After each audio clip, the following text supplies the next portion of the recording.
Surprise surprise surprise. सब लोग कब से कह रहे हैं सरप्राइज क्या है मैम, सरप्राइज क्या है। तो सरप्राइज ये है कि अब जब एग्जाम्स पास आ गए हैं तो डूबती नैया को बचाने के लिए हम लोग सोशल साइंस पढ़ने के लिए, सोशल साइंस को साथ में रिवाइज करने के लिए साथ आ गए हैं।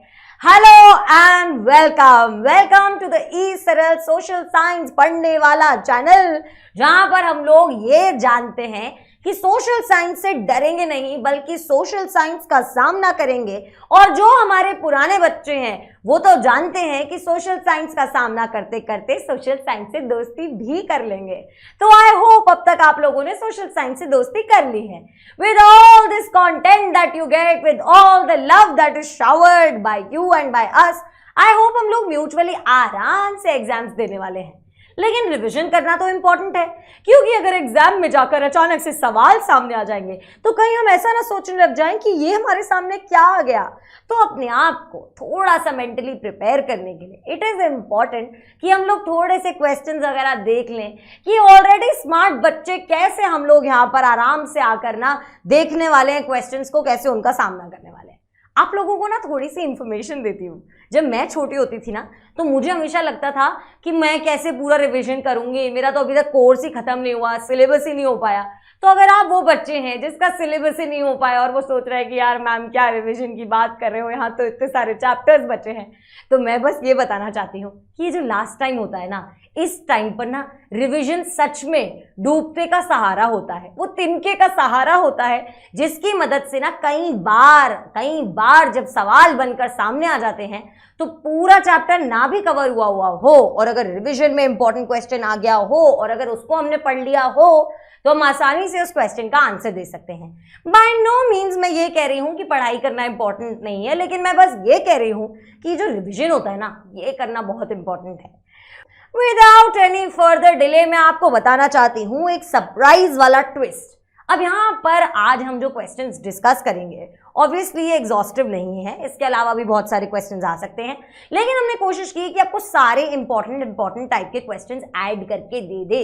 इसमें यहाँ पर केस बेस्ड क्वेश्चंस नहीं है, लेकिन केस बेस्ड क्वेश्चंस जो हैं वो आपके एग्जाम में आ सकते हैं, जो कि आप लोग अगर ई सरल का टेस्ट देने वाले हैं तो आपको पता होगा कि वहां पर आपको मिल जाएंगे। तो यहाँ पर वो बोनस है जो टेस्ट वालों को मिलने वाला है। इन एनी सिचुएशन मैं आपको बस ये बताना चाहती हूँ कि we tried to cover most of the topics, we also tried to cover some tricky kind of questions, ताकि आपको पता हो कि क्या क्या चीजें आ सकती हैं, आप थोड़े अवेयर हो जाओ। दूसरा सरप्राइज वाला जो फैक्टर है, जो मैं कह रही हूँ यहाँ पे ट्विस्ट क्या है, तो ट्विस्ट एक्चुअली ये है कि दीक्षा मैम के लिए भी ये थोड़ा सा सरप्राइजिंग होने वाला है। मतलब जितना सरप्राइजिंग आपके लिए उतना नहीं कि कितने सारे अलग अलग सवाल आएंगे तो मतलब आपके लिए तो सब नया होगा, लेकिन मेरे लिए भी ये थोड़ा सरप्राइजिंग होने वाला है, क्योंकि टीम को एक बड़ी सी क्वेश्चन बैंक प्रोवाइड करवाई थी और वहां से नए नए क्वेश्चन चुन चुन के बड़ी एक्सपर्ट्स की टीम में लाकर सामने रखे हैं।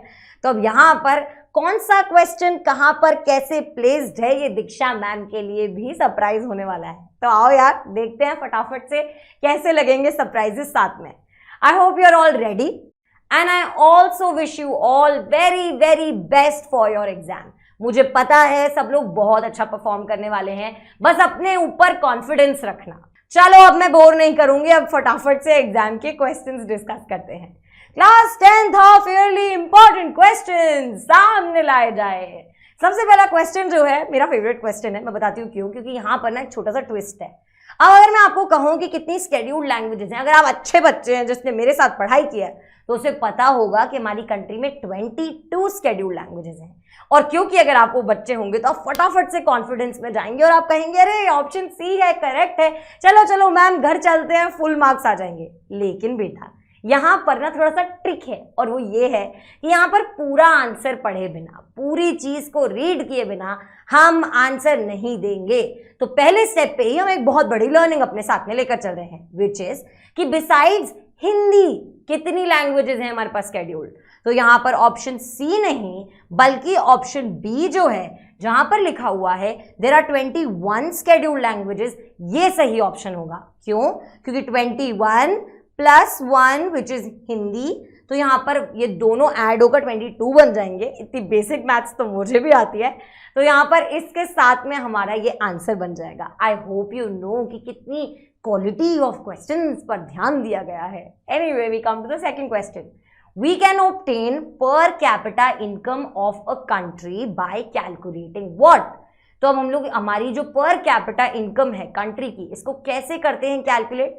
तो यहाँ पर देखो इसमें बहुत सारे ऑप्शंस दिए हुए हैं, लेकिन हम लोग यहाँ पर सही ऑप्शन की तरफ देखेंगे। अगर ये सारे ऑप्शंस आप एक फटाफट रीड करना चाहते हो तो जल्दी से रीड कर लो, और जल्दी से सब लोग कमेंट सेक्शन में बताएंगे कि कौन सा सही आंसर है। लेकिन मैं आपको बता देती हूँ, यहाँ पर हम लोग जब पर कैपिटा इनकम को कैलकुलेट करते हैं तो हम लोग नेशनल इनकम को डिवाइड करते हैं by the total population of the country. तो यहाँ पर इससे आ जाता है हमारा पर कैपिटा इनकम।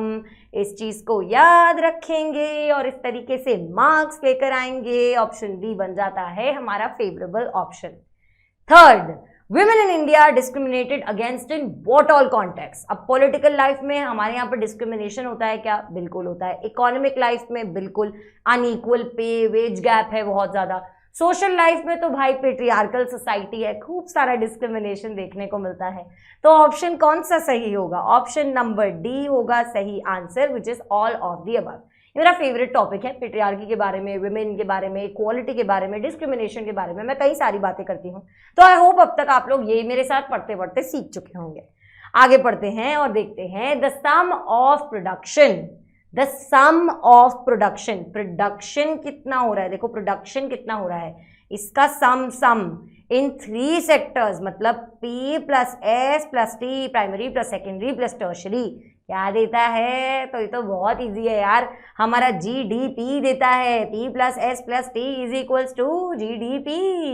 तो यहाँ पर इस तरीके से आ जाता है हमारा इसका आंसर, और मुझे पता है मोस्ट ऑफ द बच्चों को ये आंसर आता होगा। तो ये थोड़ा सा सेल्फ कॉन्फिडेंस बूस्ट करने के लिए यहाँ पर आया हुआ है। तो याद रखना, नहीं आता तो याद कर लो। GDP, gross domestic product.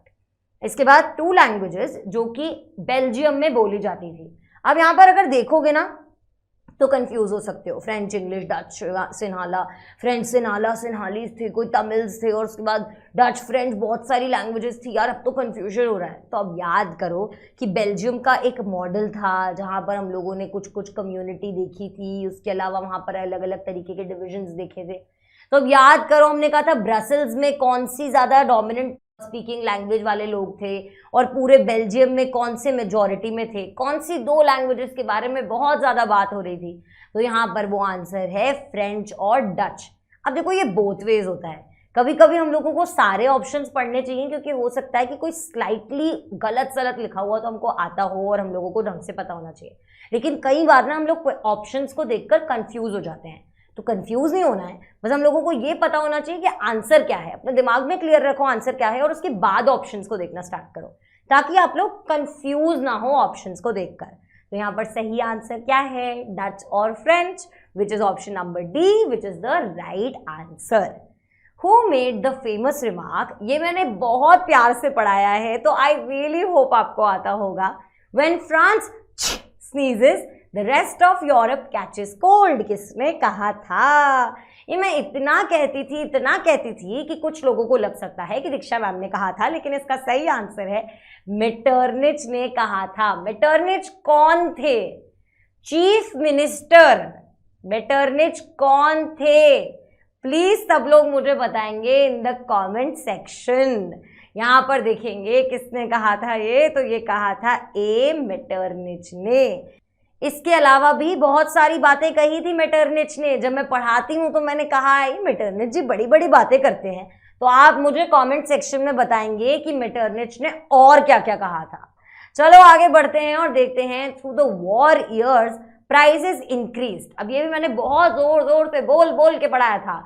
Doubling between dash and dash leading to extreme hardship for the common people.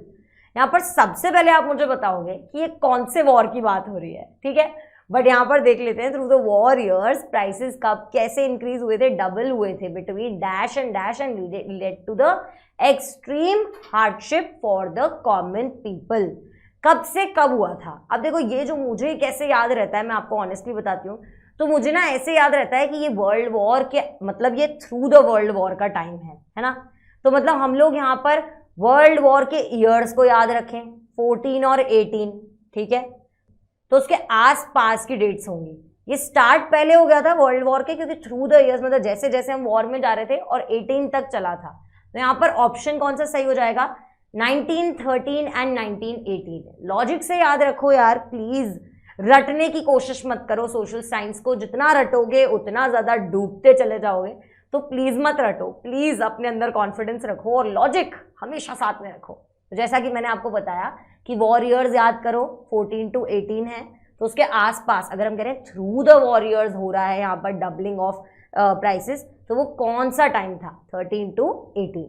Okay, next question, a form of demonstration और protest by which people block the entrance to a shop, factory और office. ये मैंने आप लोगों को ना बहुत अच्छे से एक्सप्लेन किया था, और मैं बोलते बोलते हमेशा बोलती हूँ कि कोई नहीं पढ़ाएगा आपको, कोई नहीं समझाएगा आपको जैसे मैं समझा रही हूँ, क्योंकि कोई भी शब्द के मतलब नहीं समझाता, लेकिन सवाल तो शब्दों के मतलब के बेसिस पर भी आ सकते हैं।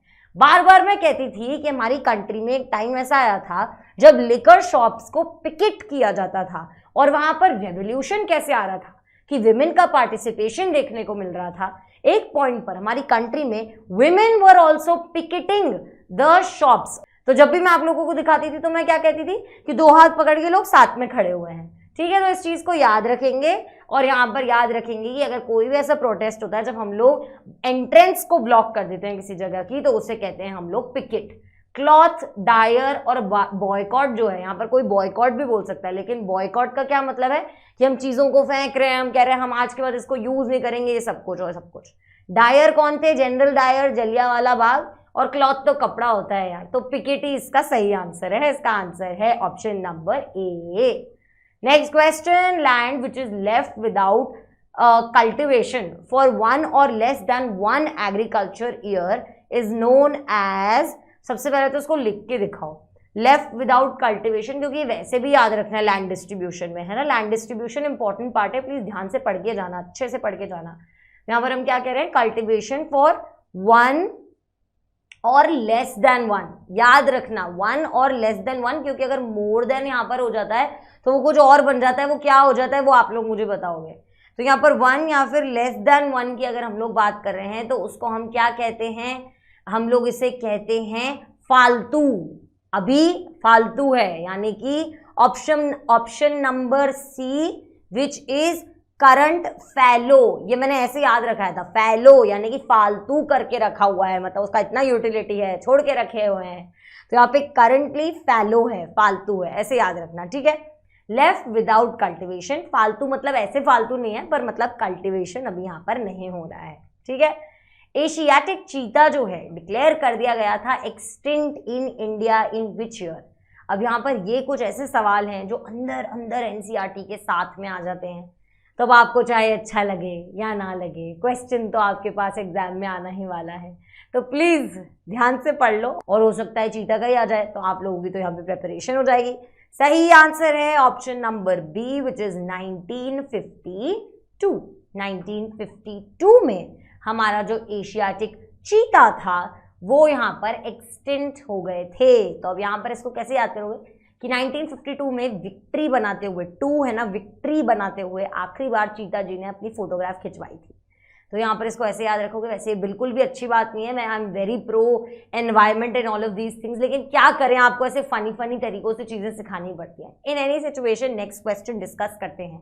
अब यहाँ से ना हम लोग सब्जेक्टिव टाइप क्वेश्चंस को डिस्कस करने वाले हैं। जब हम लोग सब्जेक्टिव टाइप क्वेश्चंस को डिस्कस करेंगे तो मैं आपको उससे पहले एग्जाम में कैसे आंसर करना है उसके बारे में कुछ बताना चाहती हूँ। ऑल्दो यहाँ पर मार्क्स नहीं मेंशन्ड है, क्यों? क्योंकि हम लोग आपको डिटेल में बताने वाले हैं। हो सकता है 3 मार्क्स में आ जाए, हो सकता है 5 में आ जाए, तो आप फुली प्रिपेयर्ड रहो। इसके लिए हम लोगों ने इसको छोटा बनाने की कोशिश नहीं की है, मार्क्स को मेंशन करने की कोशिश नहीं की है, मतलब डेलिबरेटली हमने कोशिश की है कि मार्क्स मेंशन ना हो। लेकिन मैं आपको बताना चाहती हूँ कि सबसे पहले हम लोगों को सोशल साइंस में जो चीज़ समझनी है ना, वो है कॉमन सेंस। और वो कैसे कि जब भी हमारे पास सब्जेक्टिव क्वेश्चन आएगा, और ये टिंग टिंग प्रो टिप है, जिसको पता है ये टिंग टिंग क्या होता है तो आपके दिमाग में ना स्टार्स आ गए होंगे।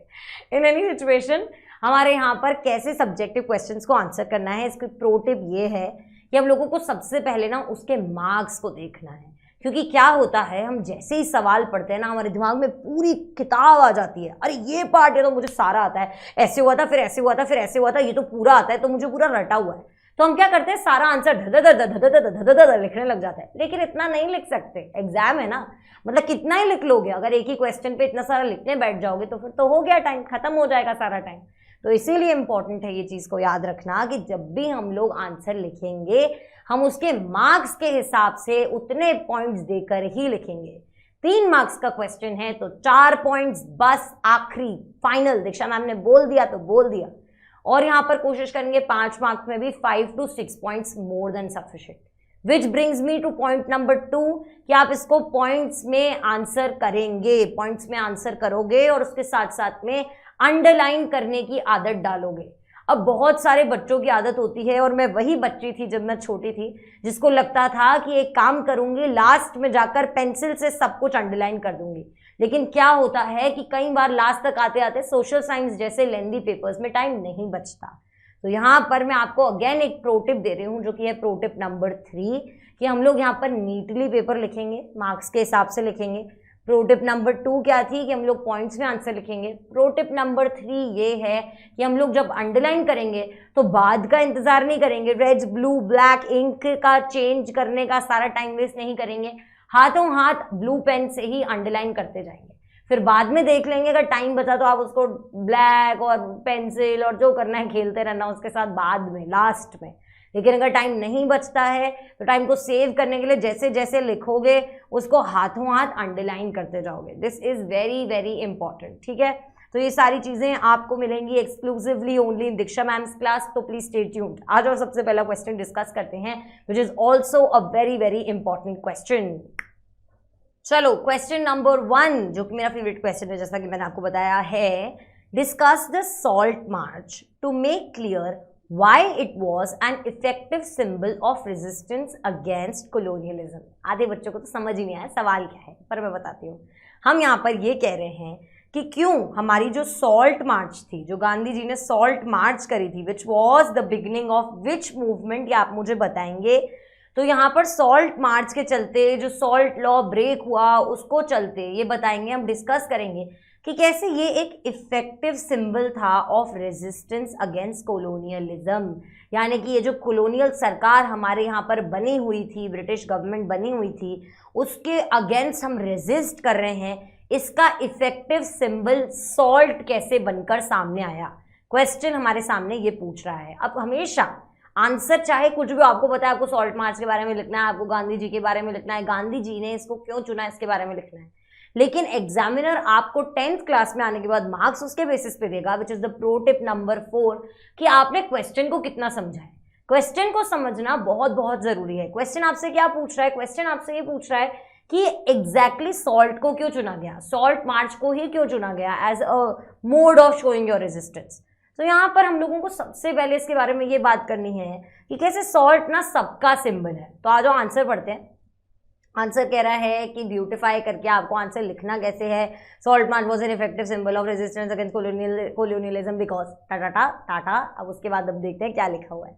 First point is salt is consumed by everyone and is regarded as one of the most essential items of food. तो यहाँ पर आप लिखोगे salt is consumed by everyone, very important.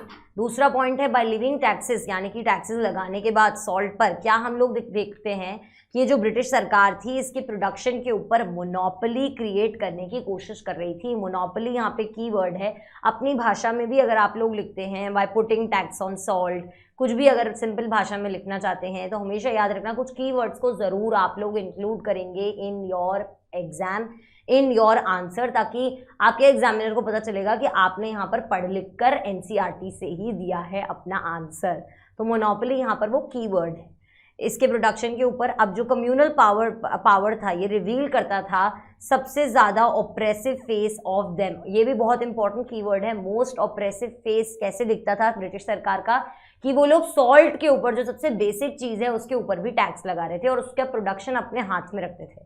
अब गांधी जी ने क्या सोचा, गांधी जी थे स्मार्ट, तो उन्होंने कहा हम क्या करेंगे कि अगर हम लोग कोई भी मूवमेंट ऐसा लेकर आना चाहते हैं जिसमें सब लोगों को यूनाइट करना है, जो पूरे नेशन को यूनाइट कर सकता है अगेंस्ट दिस ऑपरेशन, तो वो यहाँ पर होगा हमारा सॉल्ट के अगेंस्ट जो मूवमेंट होगा, मतलब जो सॉल्ट का मोनोपोली बना रखा है उसके अगेंस्ट का मूवमेंट। तो यहाँ पर उसकी भाषा में, सिंपल भाषा में लिखा हुआ है। यहाँ पर इंपॉर्टेंट शब्द क्या है, ऑपरेशन लिख दो, प्रोडक्शन ऑफ सॉल्ट लिख दो, और यहाँ पर वेरी इंपॉर्टेंट लाइन जो है यहाँ पर वो है affected people from all strata, सारे अलग अलग स्ट्रैटा ऑफ द सोसाइटी को, सबको अफेक्ट करता था, तो ये यूनाइट कर सकता था पूरे नेशन को। यहाँ पर वो बिलीव करते थे कि सॉल्ट के पास ये पावर था, तो उन्होंने क्या बोला, ब्रिटिश सरकार को दिया अल्टीमेटम। लेकिन यहाँ पर इरविन जी जो थे उन्होंने कहा हम तो रेडी नहीं करेंगे, हम तो नहीं करेंगे नेगोशिएट, डिमांड्स दी थी उन्होंने, अगर आपको याद हो तो गांधी जी ने क्या बोला, मत मानो यार, हमने तो अल्टीमेटम दिया था, हमने तो पहले ही बोला था नहीं मानोगे तो हम लोग फिर क्या करेंगे, ये कौन सा मूवमेंट स्टार्ट करेंगे, अब हम स्टार्ट करेंगे सिविल डिसोबीडियंस, अब नहीं मानेंगे तुम्हारी बातें।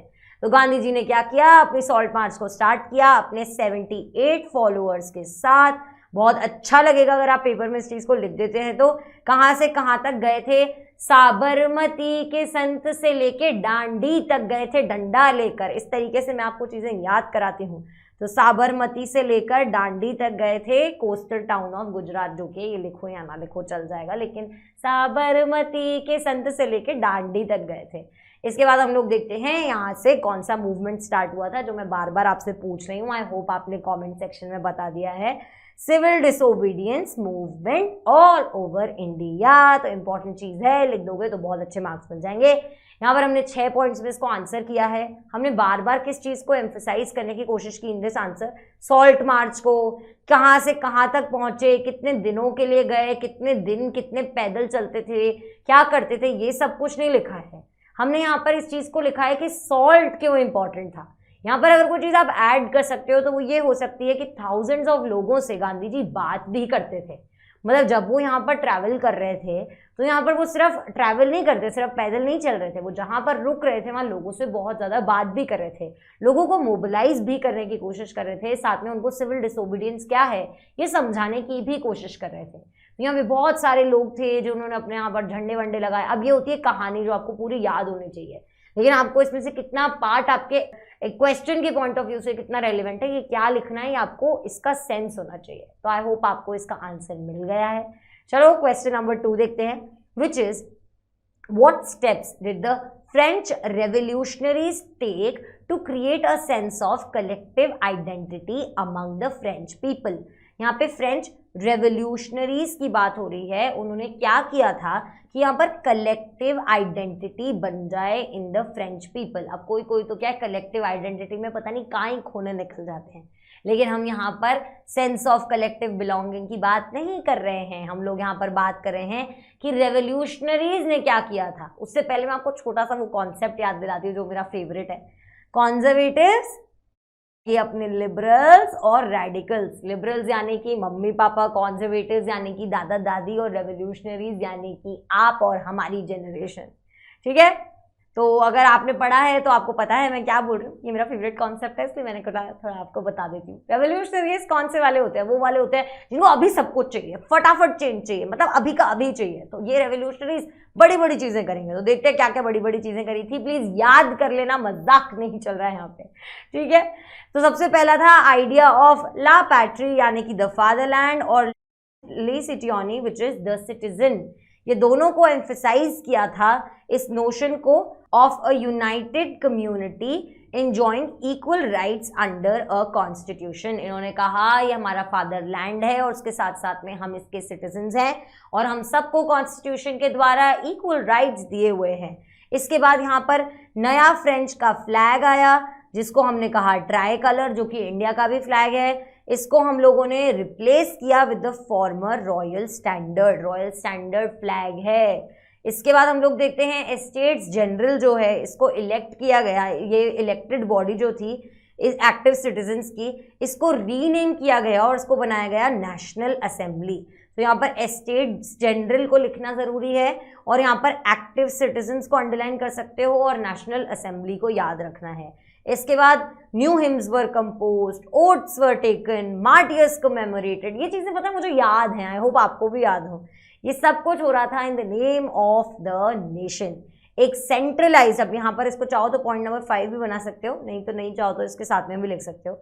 एक सेंट्रलाइज एडमिनिस्ट्रेटिव सिस्टम बनाया गया ताकि हम लोग यूनिफॉर्म लॉज को लेकर आ सकें अपने सारे सिटीजन्स के लिए इन दिस टेरिटरी, यानी कि एक सेंट्रलाइज एडमिनिस्ट्रेटिव सिस्टम जहां पर सारा एडमिनिस्ट्रेशन एक ही जगह से होगा, अलग अलग जगह पे अलग अलग तरीके से चीजें नहीं चलेंगी, ताकि सबके लिए, सारे सिटीजन्स के लिए यूनिफॉर्म लॉज लेकर आ सके। तो यहाँ पर अब तक हमने क्या पढ़ा, ला पैट्री, ला सिटियोने, कि हम लोग फादरलैंड और उसके साथ में सिटीजन हैं। फ्रेंच फ्लैग नया लेके आए जो कि था ट्राई कलर। उसके बाद हम बताते हैं स्टेट्स जनरल को रीनेम करके बोला नेशनल असेंबली। इसके बाद हमने कहा नए हिम गाए गए और उसके साथ में ओथ ली गई नई नई, और मार्टियर्स को कमेमोरेट किया गया, यानी कि उनको याद किया गया, उनकी सारी मतलब उनकी यादें की गई। मार्टियर्स यानी कि जिन्होंने अपने नेशन के लिए अपनी जान गंवा दी थी। इसके बाद हम क्या कहते हैं, एक सेंट्रलाइज्ड एडमिनिस्ट्रेटिव सिस्टम आया। इसके बाद हम क्या कहते हैं, इंटरनल कस्टम ड्यूटीज जो थी, जो ड्यूज थे, उनको अबॉलिश कर दिया गया। जो इंटरनली कस्टम ड्यूटीज ली जा रही थी लोगों से, उनको अबॉलिश कर दिया गया और एक यूनिफॉर्म सिस्टम लेकर आए ऑफ वेट्स एंड मेजर्स, जो कि आराम से सबके लिए यूनिफॉर्म था। तो अब सेंट्रलाइज तरीके से हो रहा है सब कुछ, तो बहुत आसान है, सब लोग सेम चीज के लिए सेम कर रहे हैं, मतलब वेट और मेजर सब कुछ सेम हो रहा है। इसके बाद हम क्या कह रहे हैं, रीजनल डायलेक्ट्स जो थी, यानी कि बोलचाल की जो भाषाएं थी अलग अलग रीजन्स की, उसको डिस्करेज किया गया। और French was spoken and written in Paris, it became the common language of the nation. ये भी आपका पॉइंट बन जाता है। यहाँ पर हमारा आंसर खत्म होता है, आप इसको अच्छे से याद करना, which is a very important question. French revolutionaries ने कलेक्टिव आइडेंटिटी फ्रेंच लोगों में कैसे लेकर आए थे, याद रखेंगे। रेवोल्यूशनरीज रेवोल्यूशन लेकर आएंगे, फटाफट से सब कुछ लेकर आएंगे, चेंज लेकर आएंगे, और साथ में हमारे लिए याद करने के लिए 7 पॉइंट भी लेकर आएंगे। ये 6 हैं, 7वां वाला मैंने आपको बताया था। आई होप यहाँ पर याद हो गया है, नहीं याद हुआ है तो याद कर लो, इंपॉर्टेंट क्वेश्चन है। Next, write 4 institutional efforts made at the global level for resource conservation.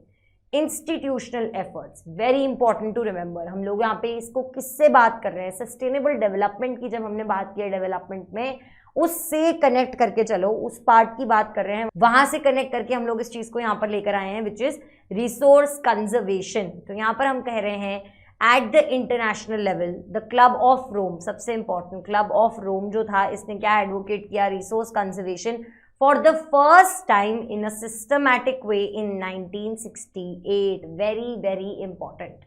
Club of Rome लिखोगे, कहोगे यहाँ पर सबसे पहली बात सिस्टमैटिक वे में कॉन्जर्वेशन की बात हुई थी, रिसोर्स कॉन्जर्वेशन की। ये एक इंस्टीट्यूशनल एफर्ट था, क्लब ऑफ रोम, ठीक है, very important.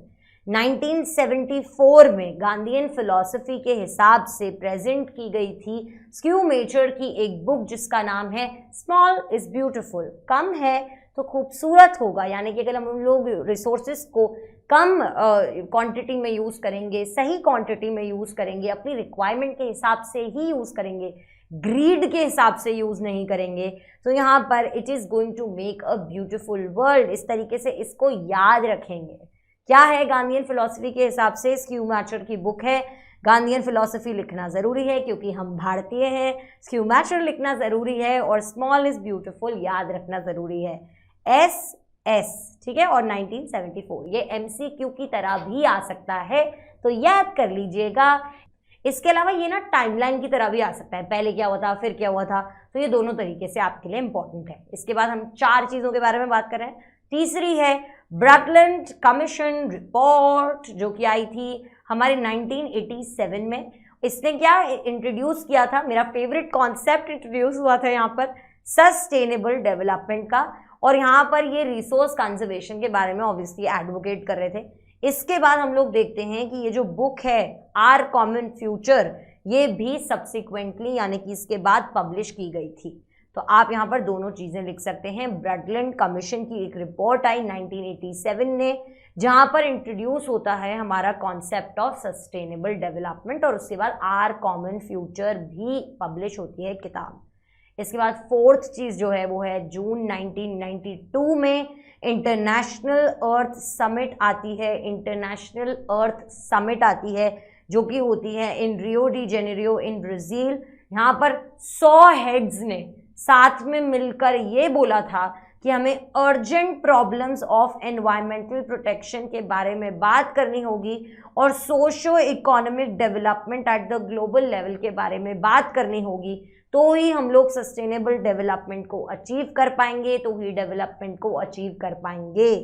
Very very important ये चारों चीजें, ये चारों डेट्स। यहाँ पर इस क्वेश्चन को समझना कि आपको कौन से पार्ट से क्या पूछा जा रहा है, very very very important. All the best in remembering dates. Club of Rome 1968, 1974, small is beautiful, beautiful Schumacher की गांधीयन फिलॉसफी के बेसिस पे लिखी हुई किताब, ब्रैडलैंड कमीशन रिपोर्ट 1987 जिसने सस्टेनेबल डेवलपमेंट के बारे में बात की। इसके बाद होती है रियो डी जेनेरियो ब्राजील में इंटरनेशनल अर्थ समिट इन जून 1992 जहां पर बोला अर्जेंट नीड है, अब चलो एनवायरमेंटल प्रोटेक्शन को डिस्कस करो। Next question, what are the steps taken by the government to conserve flora and fauna of the country? Again a very different kind of question। देखो ये वाला क्वेश्चन हम generally skip कर देंगे क्योंकि हम लोगों को लगेगा कि यार हम लोग क्यों इतना सारा याद करें, इतना तो याद ही नहीं हो पाएगा, लेकिन हम लोगों को ये चीज़ें याद रखना बहुत बहुत ज़रूरी है। ये MCQs की तरह आ सकता है, केस बेस के हिसाब से इसमें अंदर अंदर से क्वेश्चन घुस घुस कर आ सकते हैं, उसके अलावा आपके पास ये ऐसे भी आ सकता है। तो for everything it is very very important for you to remember कि आपको क्या क्या स्टेप्स गवर्नमेंट ने लिए हैं इंडिया में अपने फ्लोरा यानी कि फ्लावर और फोना यानी कि ए से एनिमल को प्रोटेक्ट करने के लिए। तो यहाँ पर प्रोटेक्ट करने के लिए फ्लोरा एंड फोना को सबसे पहले आया था Indian wildlife protection act जो कि इम्प्लीमेंट हुआ 1972 में। और यहाँ पर इसने क्या बोला कि हम लोग हैबिटेट को यानी कि जिस जगह पर ये लोग रहते हैं, वाइल्ड लाइफ रहते हैं, उसको प्रोटेक्ट करने की बात करेंगे। तो यहाँ पर Indian wildlife protection act 1972 protecting habitats underline होगा। नेक्स्ट पॉइंट है कि an all India list of protected species. अब यहाँ पे all India list protected species की भी पब्लिश की गई। इसका मेन एम क्या था कि हम लोग प्रोटेक्ट करेंगे, किसको प्रोटेक्ट करेंगे? Remaining population of the certain endangered species.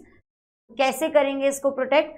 Ban करेंगे हंटिंग को, लीगल प्रोटेक्शन देंगे इनके हैबिटेट्स को और रेस्ट्रिक्ट करेंगे ट्रेड इन वाइल्ड लाइफ। अब ये अपने आप में एक बहुत अच्छी चीज़ है, तो इसको याद रखो। ऑल इंडिया लिस्ट आई प्रोटेक्टेड स्पीशीज़ की, इसमें हमने 3 चीज़ें करी कि हम लोग क्या करेंगे। इसका मेन एम है कि अब जो बच्चे हैं उनको प्रोटेक्ट करेंगे। कैसे?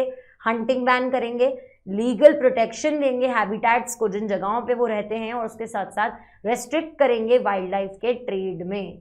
अब इसके अलावा हम लोग देखेंगे कि सेंट्रल और बहुत सारी स्टेट गवर्नमेंट्स ने नेशनल पार्क्स को और वाइल्ड लाइफ सेंचुरीज को यहाँ पर बनाया, एस्टैब्लिश करना स्टार्ट किया। इनके बीच का डिफरेंस क्या है ये मैं एक्सप्लेन कर चुकी हूँ, प्लीज़ याद से पढ़ लेना, मतलब अपनी जनरल नॉलेज के लिए, अपने माइंड की क्लैरिटी के लिए, कि नेशनल पार्क और वाइल्ड लाइफ सेंचुरी के बीच में क्या डिफरेंस होता है, कितना प्रोटेक्शन कौन सा जोन में होता है, ये सारी चीज़ें आपको आनी चाहिए। पर अभी के लिए आप इतना सभी याद रख लोगे इस क्वेश्चन को आंसर करने के लिए तो बहुत है कि सेंट्रल और स्टेट गवर्नमेंट ने नेशनल पार्क और वाइल्ड लाइफ सेंचुरीज को लाया था। इसके बाद सेंट्रल गवर्नमेंट ने क्या अनाउंस किए? बहुत सारे प्रोजेक्ट, सारे जितने याद आते हैं लिख दो, कि हम लोग प्रोटेक्ट करेंगे स्पेसिफिक एनिमल्स को, ताकि डेडिकेटेड टीम्स हों, डेडिकेटेड प्रोजेक्ट्स हों अलग अलग स्पीशीज़ को प्रोटेक्ट करने के लिए, अलग अलग एनिमल्स को प्रोटेक्ट करने के लिए। तो यहाँ पर हम लोग कौन से वाले? ग्रेवली थ्रेटेंड, अगर चाहो तो लिख दो, नहीं चाहो तो भी कोई बात नहीं, लेकिन यहाँ पर टाइगर का नाम लिखना very very important. One horn rhinoceros is very important, और उसके साथ साथ में कश्मीर स्टैग। ऐसे 2-3 एग्जाम्पल लिखोगे तो आपके एग्जामिनर को पता चलेगा कि आप पढ़कर आए हो, ठीक है। इसके बाद हम लोग कहेंगे मोस्ट रिसेंटली क्या हुआ है, इंडियन एलिफेंट, ब्लैक बाघ, और उसके साथ साथ में great Indian bustard, the snow leopard etcetera, इनको फुल या फिर पार्शियल लीगल प्रोटेक्शन मिला है against hunting and trade through out India. This is the cherry on the top of your answer. ऐसा लिखोगे ना तो मतलब examiner will be fully impressed by your efforts, ठीक है। इसके बाद हम लोग आते हैं टू द नेक्स्ट क्वेश्चन इससे पहले मैं ये कहना चाहूंगी कि sometimes such questions become a little difficult, मतलब इससे पहले जो हम डिस्कस करके आए हैं, लेकिन प्लीज हिम्मत मत हारो यार, एग्जाम से पहले रिवाइज कर रहे हो, एटलीस्ट इस क्वेश्चन को तो याद करके ही जाओगे जो मेरे साथ में आप लोगों ने डिस्कस किया है। और कुछ करो ना करो, जो मेरे साथ किया है 100% डिस्कस करके जाओगे, क्योंकि यू नेवर नो कौन सा क्वेश्चन पेपर में आ जाएगा। Okay, describe the different types of plant and animal species found in India. तो अब यहाँ पर हम लोग अलग अलग स्पीशीज के बारे में बात करेंगे, लेकिन यहाँ पर आपको मेन इंपॉर्टेंट वर्ड है टाइप्स। तो यहाँ पर आप लोग इंडिया में कितनी स्पीशीज हैं, कितने फ्लोरा फौना, ये सब नहीं लिखोगे, आप लोग क्या अलग अलग टाइप्स के बारे में लिखोगे।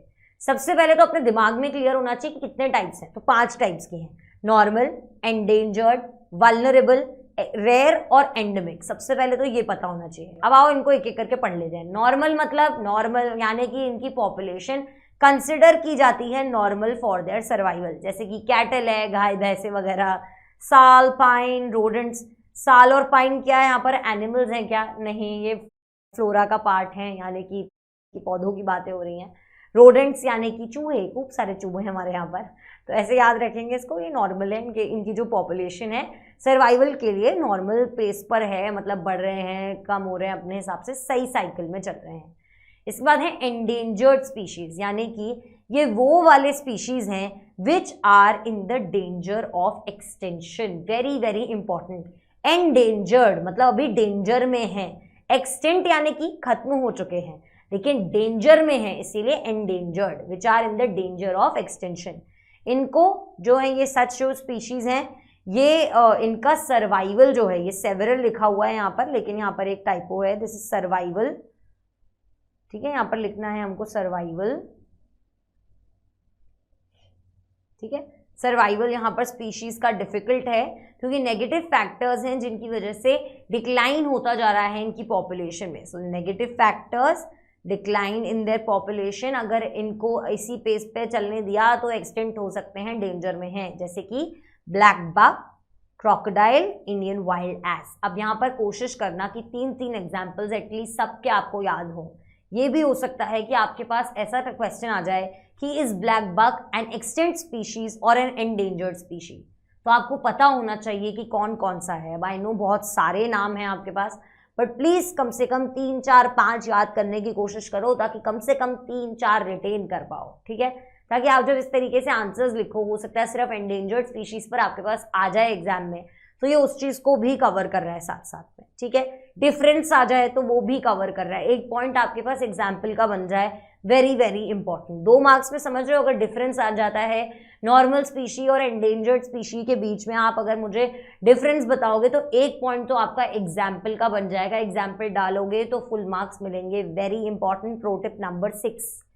वल्नरेबल स्पीशी कौन सी होती है? इसमें वो वाली स्पीशीज होती हैं जिनकी पॉपुलेशन जो है has decline to the levels from where it is likely to move into the endangered category in the near future if the negative factors continue to operate. यानी कि जिन नेगेटिव इम्पैक्ट्स के चलते यहाँ पर इनका जो मतलब ये वल्नरेबल हो रहे हैं, इनके साथ परेशानियां आ रही हैं, अगर ये चलते रहे तो ये चले जाएंगे इनटू एंडेंजर्ड स्पीशीज, यानी कि डेंजर में चले जाएंगे ऑफ एक्सटेंशन।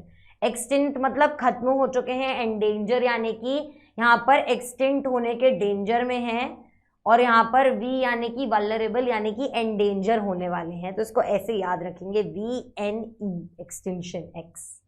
ठीक है, उसके बाद रेयर स्पीशीज कौन से होते हैं? जो कि एंडेंजर या फिर वल्नरेबल की कैटेगरी में जा सकते हैं, मे मूव, वेरी इंपॉर्टेंट। ये कौन से हैं? रेयर स्पीशीज, जैसे कि blue bear, white Asiatic buffalo. बताओ, भैंसे भी हैं यहाँ पर, समझ रहे हो। वाइल्ड एशियाटिक बफलो जो है या ब्लू बेयर जो है, ये वल्नरेबल या एंडेंजर में जा सकते हैं, में। तो ये कौन सी है? Rare species. तो यहाँ पर हम लोग क्या देखेंगे? रेयर कौन सी हैं जो कि वल्नरेबल या फिर एंडेंजर्ड में जा सकते हैं। इसके बाद एंडेमिक स्पीशीज कौन से होते हैं? एंडेमिक यानी कि जो वहीं के वहीं पाए जाएंगे, जैसे कि मैंने आपको कहा था इंडिया में ही पाए जाएंगे, इंडिया के अंदर एंड में ही पाए जाएंगे।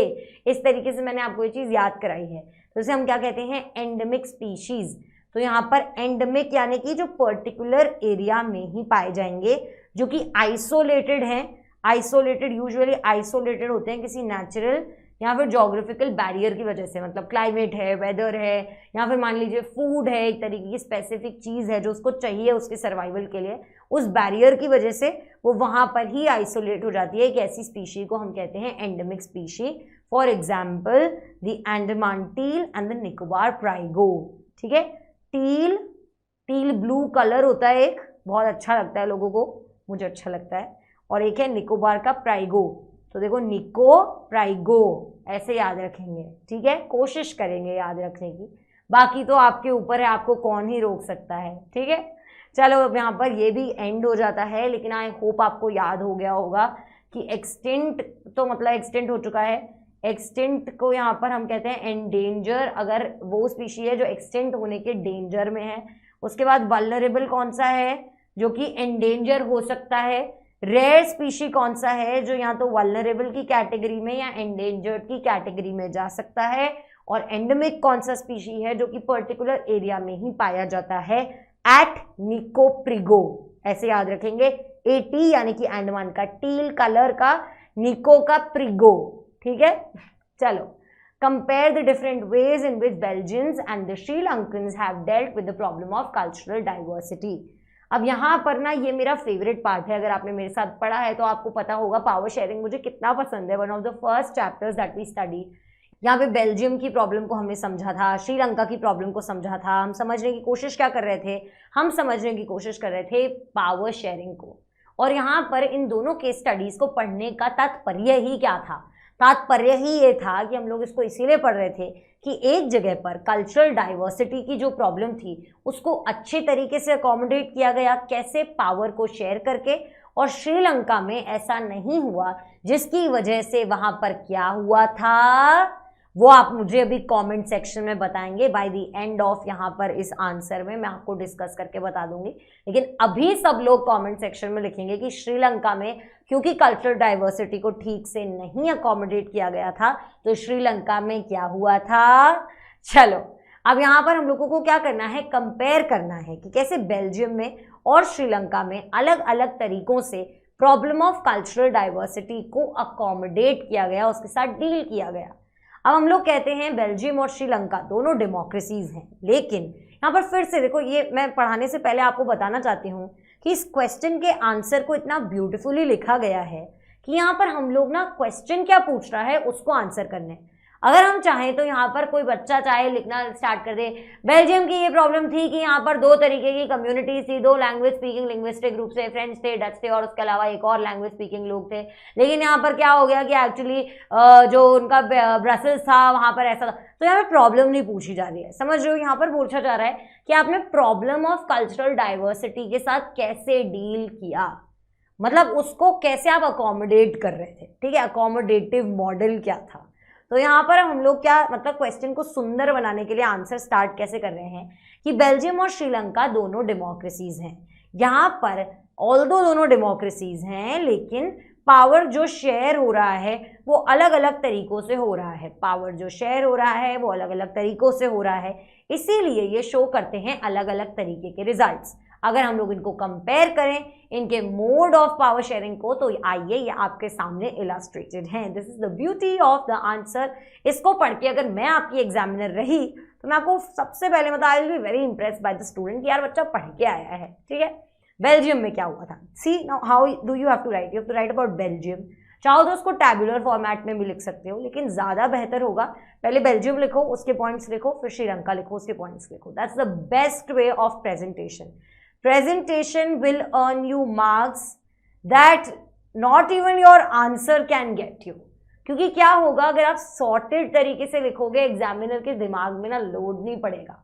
यहाँ पर प्रो टिप नंबर 7 का टाइम हो गया है, और वो ये है कि एग्जामिनर बहुत ज़्यादा दुखी इंसान है, उसके ऊपर ऑलरेडी बहुत सारा काम है, उनको आपकी सारी कॉपीज चेक करनी है, आंसर कॉपी, उसको शीट होती है, उससे पूरा मार्क्स को बहुत ज़्यादा टाइम का प्रेशर होता है, क्योंकि जल्दी जल्दी जल्दी जल्दी सब कुछ आंसर करना है, सब कुछ चेक करना है, फिर आपके मार्क्स आएंगे, फिर आपके रिजल्ट बनेंगे।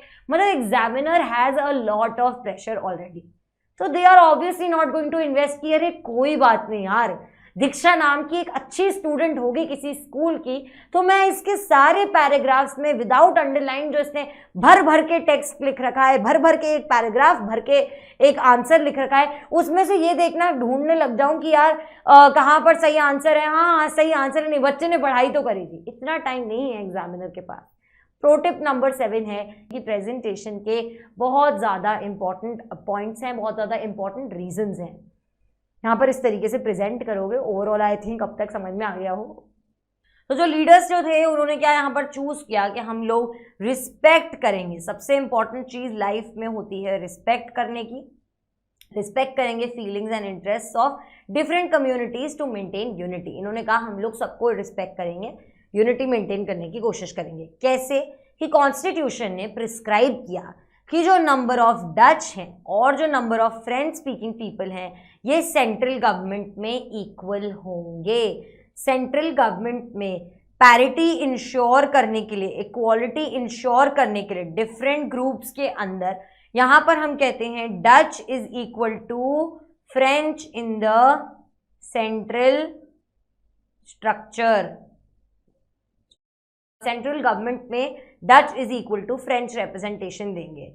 इसके साथ साथ स्टेट गवर्नमेंट में भी हम लोगों ने क्या बोला कि यहाँ पर हम लोग यहाँ पर इक्वल देंगे, लेकिन यहाँ पर इसके साथ साथ बौद्ध कम्युनिटीज ने एक तीसरी टाइप की गवर्नमेंट भी बनाई और वो थी कम्युनिटी गवर्नमेंट। और यहाँ पर ये जो कम्युनिटी गवर्नमेंट है ना, ये सबसे इंपॉर्टेंट पार्ट था इस पूरे अकोमोडेटिव मॉडल का। तो कम्युनिटी गवर्नमेंट यहाँ पर बनती है जो कि किस चीज के साथ डील करेगी, कल्चरल, एजुकेशनल और लैंग्वेज रिलेटेड इश्यूज। हर कम्युनिटी के जितने भी लोग कंट्री के किसी भी पार्ट में रह रहे हों वो लोग इस कम्युनिटी गवर्नमेंट को इलेक्ट करते थे और उनके रिलेटेड सारे जो डिसीजंस थे उस लैंग्वेज से रिलेटेड, उनके कल्चर से रिलेटेड, उनकी एजुकेशन से भी रिलेटेड वो भी डिसाइड कर सकती थी ये community government. So this was the most important pillar of this entire accommodative model.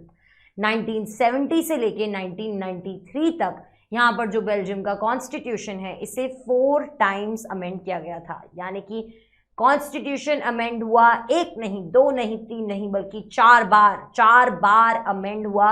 और यहाँ पर हम लोग इसको क्या वो देखते हैं कि मतलब आप कहोगे कि मतलब एक बार में समझ में नहीं आया था इनको कैसे करना है, पर यहाँ पर हम ये करने की कोशिश कर रहे हैं कि अपनी गलतियों को सीख के दोबारा रिपीट ना करें, बेस्ट से बेस्ट तरीका निकालने की कोशिश कर रहे थे। Amendment is good if it is in a healthy way, मतलब it is happening for the better of the society. तो यहाँ पर बेल्जियम गवर्नमेंट ने कॉन्स्टिट्यूशन को अमेंड किया 4 बार ताकि लिंग्विस्टिक ग्रुप्स जो हैं वो साथ में रह सकें एक ही कंट्री में। मतलब विभाजित करना, तोड़ना वगैरह इनका पूरा कोई भी मतलब इंटेंशन नहीं था। इसके बाद हम क्या देखते हैं कि इस तरीके से बेल्जियम में ये अकोमोडेट हुआ था। अब यहाँ पर देखो अगर ये 5 मार्क्स का भी सवाल है तो भी इतनी इन्फॉर्मेशन बहुत है। बेल्जियम का चाहो तो बहुत सारा पन्ना लिख सकते हो, मतलब अपने आप में बेल्जियम का अकोमोडेटिव मॉडल एक 5 मार्कर क्वेश्चन है जिसमें आप 7 पॉइंट्स तक लिख सकते हो। लेकिन यहाँ पर क्योंकि आपको दोनों को कंपेयर करके लिखना है तो इतनी information is sufficient. Again remember कि क्वेश्चन के मार्क्स के हिसाब से ही आंसर लिखोगे।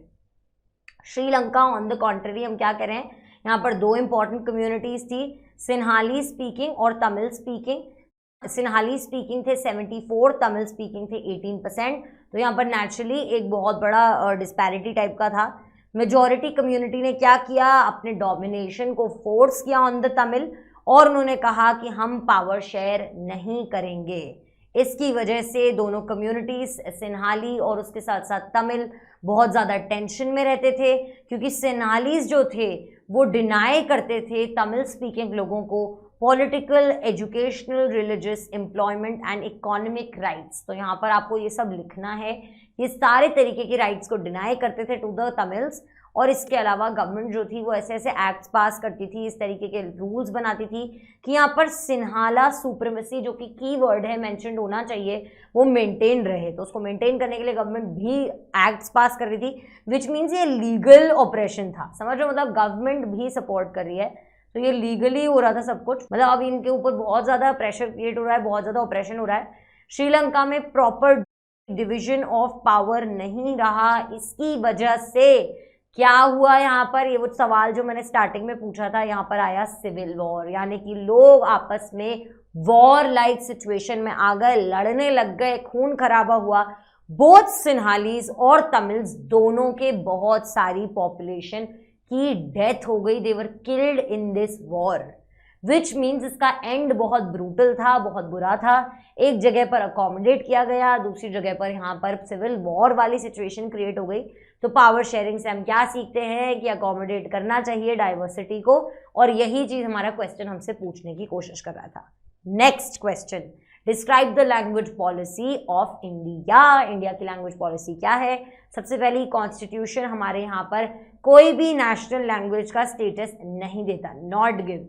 हिंदी एक बार पर ऑफिशियल लैंग्वेज की तरह आइडेंटिफाई की गई थी, लेकिन सेंट्रल गवर्नमेंट ने हिंदी को स्टेट्स पर इम्पोज नहीं किया जहां पर अलग लैंग्वेजेस बोली जाती थी, विच इज वेरी इंपॉर्टेंट। कि मतलब ठीक है ऑफिशियल लैंग्वेज की तरह यूज कर लो, लेकिन जो आप नहीं बोलते हैं, जैसे साउथ इंडिया में बहुत सारे स्टेट्स हैं जहां पर यहाँ तो उनकी वर्नाक्युलर लैंग्वेजेस यूज होती हैं या फिर इंग्लिश का इस्तेमाल होता है ज़्यादातर। तो यहाँ पर हम लोग देखते हैं हिंदी को ऐसे स्टेट्स पर इम्पोज नहीं किया गया, it is official language use किया गया। हिंदी के अलावा हमारे पास यहाँ पर, दिस इज द क्वेश्चन जो कि हम लोगों ने फर्स्ट में पढ़ा था, स्केड्यूल्ड लैंग्वेजेस की अगर हम लोग बात करें तो कितनी हैं? 22 हैं, 22 हैं। लेकिन बिसाइड्स हिंदी अगर हम लोग लिख देते हैं तो हम लोग लिखेंगे 21 लैंग्वेजेस हैं जो स्केड्यूल्ड लैंग्वेजेस की तरह कॉन्स्टिट्यूशन में रिकग्नाइज की गई हैं। मोस्ट ऑफ द स्टेट्स की खुद की ओन ऑफिशियल लैंग्वेजेस हैं जो उनके ऑफिसेस तक में इस्तेमाल होती हैं। Very important. Since independence Indian rulers ने क्या बोला कि हम लोग हिंदी को किस तरीके से स्प्रेड करेंगे, इसको लेकर वो बहुत कॉशियस थे, क्योंकि किसी को भी ऐसे नहीं फील होना चाहिए कि हिंदी को इम्पोज किया जा रहा है लोगों के ऊपर। नॉन हिंदी स्पीकिंग लोगों को ऐसे साइडलाइन नहीं फील होना चाहिए just because Hindi is the majority का स्पीकिंग लैंग्वेज। ठीक है, कॉन्स्टिट्यूशन के हिसाब से एक टाइम पर ना इंग्लिश को ऐसे देखा जाता था कि यार ये तो ब्रिटिशर्स की लैंग्वेज है, हम पर इम्पोज की जा रही है, तो थोड़े टाइम के लिए ऑफिशियल पर्पसेस के लिए यूज़ कर लेते हैं, लेकिन 1965 में आकर इसका यूज़ स्टॉप कर देंगे। कॉन्स्टिट्यूशन में ऐसा लिखा गया था, लेकिन कुछ स्टेट्स को ये डिसीजन अच्छा नहीं लगा, तो यहाँ पर सेंट्रल गवर्नमेंट ने इस चीज़ से ऐसे डील किया, इस तरीके से रिस्पॉन्ड किया कि हम इसे अकोमोडेट करेंगे, और उन्होंने कहा कि हम लोग ऑफिशियल लैंग्वेज की तरह English along with Hindi use करने वाले हैं। तो अब इंग्लिश और हिंदी दोनों को यूज़ किया गया। वेरी इंपॉर्टेंट, ये एक MCQ भी बन सकता है कि 1965 से डिसकंटिन्यू हो जाने वाला था अकॉर्डिंग टू इंडियन कॉन्स्टिट्यूशन क्या ऑफिशियल पर्पसेस के लिए इंग्लिश को यूज़ करना, बट ऐसा नहीं हुआ क्योंकि लोगों ने प्रोटेस्ट किया और गवर्नमेंट ने अकोमोडेट किया।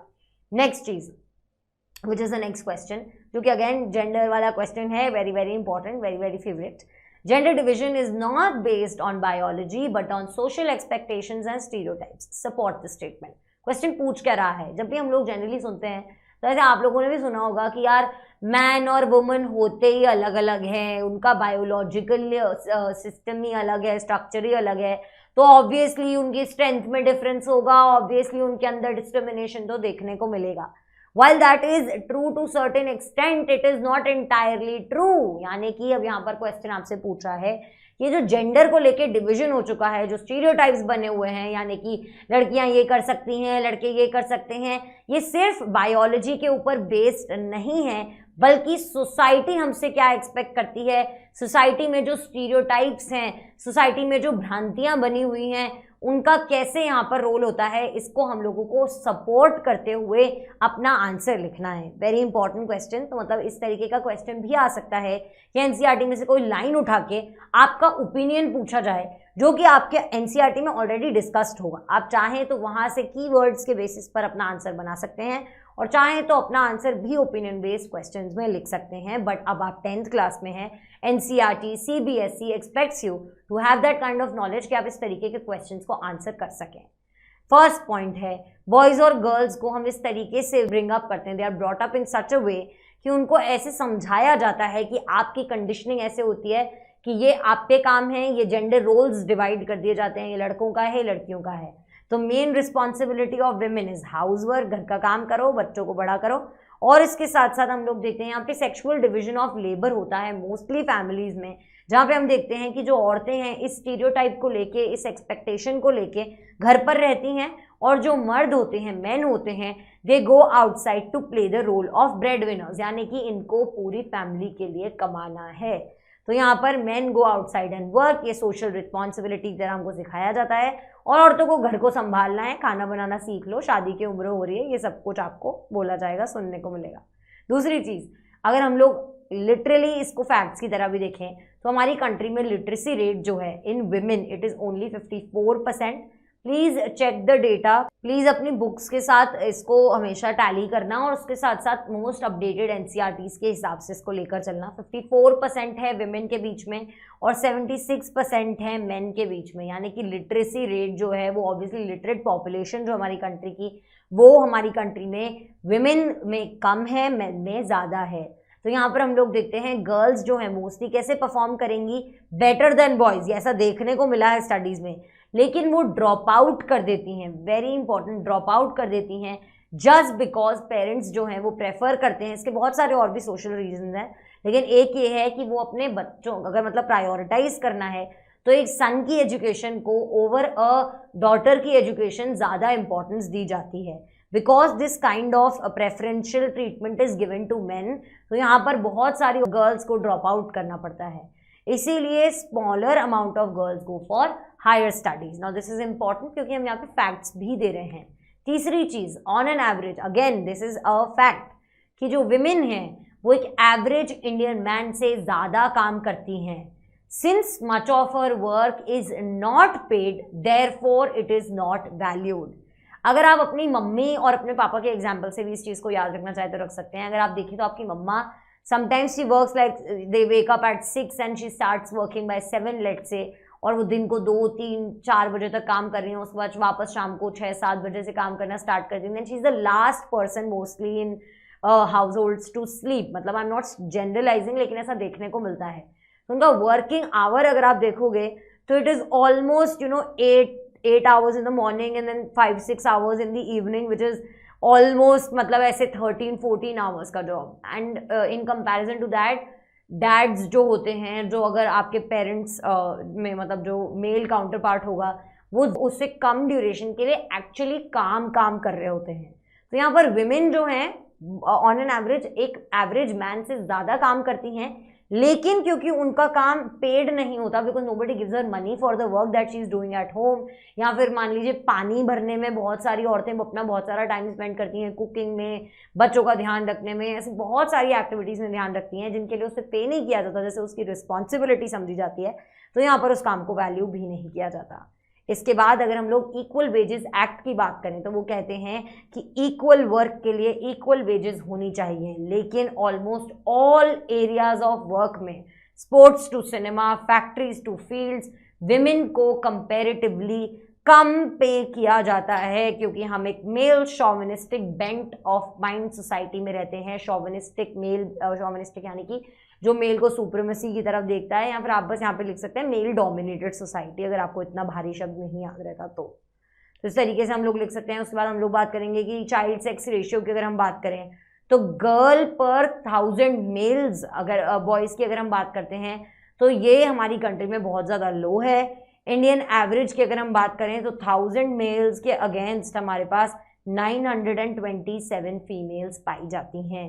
कुछ पार्ट्स में ये इससे भी ज़्यादा कम है, क्योंकि generally parents don't prefer to have a girl child, और उन्हें पहले ही अबॉर्ट कर दिया जाता है फीमेल फीटिसाइड की जिसकी हम बात करते हैं, मतलब उनका फीटस को ही अबॉर्ट करवा दिया जाता है। इसके बाद 5th चीज़, अर्बन एरियाज़ में women are not respected and are unsafe. Women घरों में भी बीटिंग, हरासमेंट, डोमेस्टिक वायलेंस होता है। उसके अलावा बाहर रोड्स पर भी they face a lot of, जैसे रात को लेट नाइट वर्क नहीं कर सकती women because it is not safe sometimes. Travelling, public transport can be a problem. उसके अलावा बहुत सारे प्रॉब्लम्स हो सकते हैं। तो यहाँ पर विमेन अर्बन एरियाज में भी सेफ नहीं होती। Role of women is politics is also minimal. Politics में भी अगर आप लोग देखेंगे तो कितनी औरतें होती हैं और कितने मेन होते हैं, इसका रेशियो डिस्प्रपोर्शनेट है आज भी हमारी कंट्री में। तो यहाँ पर ये सारी चीज़ें जो हैं इसके बेसिस पे आप प्रूव कर सकते हो कि जेंडर डिवीजन जो है वो सिर्फ बायोलॉजिकल नहीं होता, बल्कि सोसाइटी क्या एक्सपेक्ट करती है, किस तरीके से स्टीरियोटाइप करती है चीज़ों को, जेंडर रोल्स को डिवाइड करती है, उस हिसाब से देखने को मिलता है। आई नो कुछ लोगों को लग रहा होगा कि ये तो आता है, ये तो लिख देंगे, लेकिन यहाँ पर अगर आपने नोटिस किया हो तो फैक्चुअल डेटा गया है, क्योंकि ऐसे तो किताब लिख सकते हैं इस चीज़ पर, लेकिन आपको यहाँ पर आंसर के लिए मार्क्स लेकर आने को फैक्चुअल डेटा लिखना होगा। What is the most appropriate base of measuring development of a country. अब यहाँ पर आप लोगों को ना बहुत सारी चीज़ें याद आ जाएंगी। सबसे पहले पर कैपिटा इनकम होता था, उसके बाद यहाँ पर हम लोग याद करते हैं कि HDI आया, ये आया, उसके बाद ये ऐसे 3-4 चीज़ें, लिटरेसी रेट, ये सब कुछ मतलब बहुत सारी चीज़ें ऐसे आपके दिमाग में आ सकती हैं। लेकिन हम लोग क्या याद रखेंगे कि यहाँ पर मोस्ट अप्रोप्रिएट बेस की बात हो रही है। मोस्ट अप्रोप्रिएट बेस क्या होगा यार, सबसे इंपॉर्टेंट चीज़ है मनी, इस चीज़ को याद रखेंगे। तो यहाँ पर कौन सी चीज़ हम लोग याद रखेंगे, per capita product. Per capita product की अगर हम बात करेंगे तो जो ग्रॉस डोमेस्टिक प्रोडक्ट है पर कैपिटा या फिर GDP है per capita, is the measure of country's economic output that accounts for its number of people। लोगों कितने लोग हैं हमारी कंट्री में, नंबर ऑफ पीपल के हिसाब से इकोनॉमिक आउटपुट कितना आ रहा है, उसका मेजर है हमारा GDP, gross domestic product per capita, यानी कि हर एक व्यक्ति के हिसाब से। ये कंट्री की GDP को उसकी टोटल पॉपुलेशन से डिवाइड करता है। GDP को उसकी कंट्री की टोटल पॉपुलेशन से डिवाइड करता है। कंट्री का जो GDP है या फिर जो ग्रॉस डोमेस्टिक प्रोडक्ट है, ये कैलकुलेट किया जाता है टेकिंग इनटू अकाउंट क्या, monetary worth of Nations goods and services after a certain period of time, usually 1 year. एक साल का जनरली लिया जाता है, एक सर्टेन पीरियड ऑफ टाइम में हमारी कंट्री में कितने गुड्स और सर्विसेज का वर्थ मतलब सेल हुआ है, कितना सारा इकोनॉमिक एक्टिविटी हुआ है in all the sectors, in all kinds of goods and services. इसको कैलकुलेट करते हैं तो आता है हमारा GDP, ग्रॉस डोमेस्टिक प्रोडक्ट। ये जनरली हमारा मेजर है of economic activity. Very important line, what is the measure of economic activity, तो इट इज द GDP। अब then this amount of wealth is divided among a countries given population, total population में divide कर देंगे ताकि हम लोग GDP per capita लेकर आ सकें। तो यहाँ पर ये जो है ये मोस्ट अप्रोप्रिएट बेस हो जाएगा ऑफ मेजरिंग डेवलपमेंट। क्यों? क्योंकि वी अज्यूम कि money is the most basic thing, और मनी के बेसिस पर हम अपनी बाकी की नीड्स जैसे कि अपनी फूड रिक्वायरमेंट्स, अपनी न्यूट्रिशनल रिक्वायरमेंट्स, अपनी हेल्थ केयर रिक्वायरमेंट्स, अपनी एजुकेशन की नीड को सबको धीरे धीरे फुलफिल कर सकते हैं। तो पर कैपिटा हर व्यक्ति कंट्री में कितना कमा रहा है is a very very important thing to know and understand. Next question, describe the change in the different sectors of the economy over a period of time. अब यहाँ पर एक क्वेश्चन आपसे क्या पूछ रहा है, समझना कि देखो कैसे एक over a period of time sectors की में चेंज आता है। तो अब सेक्टर्स में चेंज आता है क्या मतलब प्राइमरी पूरा चेंज हो जाता है, सेकेंडरी चेंज हो जाता है, क्या हो जाता है, टर्शियरी चेंज हो जाता है। ये पूछना चाह रहे हैं कि कैसे हमारे यहाँ पर जो प्रपोर्शन ऑफ पॉपुलेशन एंगेज्ड है क्या उसमें over a period of time change आता है। जब डेवलपिंग कंट्री से हम लोग डेवलप्ड कंट्री की तरफ मूव कर रहे होते हैं तो क्या सेक्टर में कितनी पॉपुलेशन एंगेज्ड है, कितना GDP वहां से आ रहा है, क्या उसमें चेंज आता है।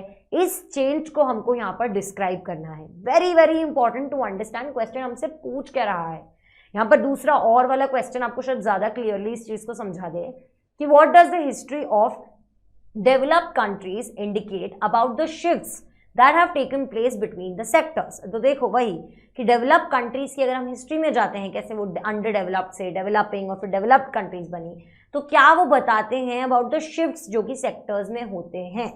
तो यहाँ पर हम लोग लिखेंगे सुंदर बनाने के लिए, history of developed countries indicates about the shifts that have taken place between the sectors are given below. तो अब वो कैसे देखेंगे, सबसे पहले हम लोग बात करेंगे इनिशियल स्टेजेस में सबसे ज्यादा इंपॉर्टेंट कौन सा होगा, हमारा प्राइमरी सेक्टर। एग्रीकल्चरल सेक्टर जो है, जो कि प्राइमरी सेक्टर भी बोलते हैं, मतलब इसे ऐसे सिनोनिमसली यूज करते हैं, वो मोस्ट इंपॉर्टेंट सेक्टर है इकोनॉमिक एक्टिविटी का। कब? इनिशियल स्टेजेस ऑफ डेवलपमेंट में।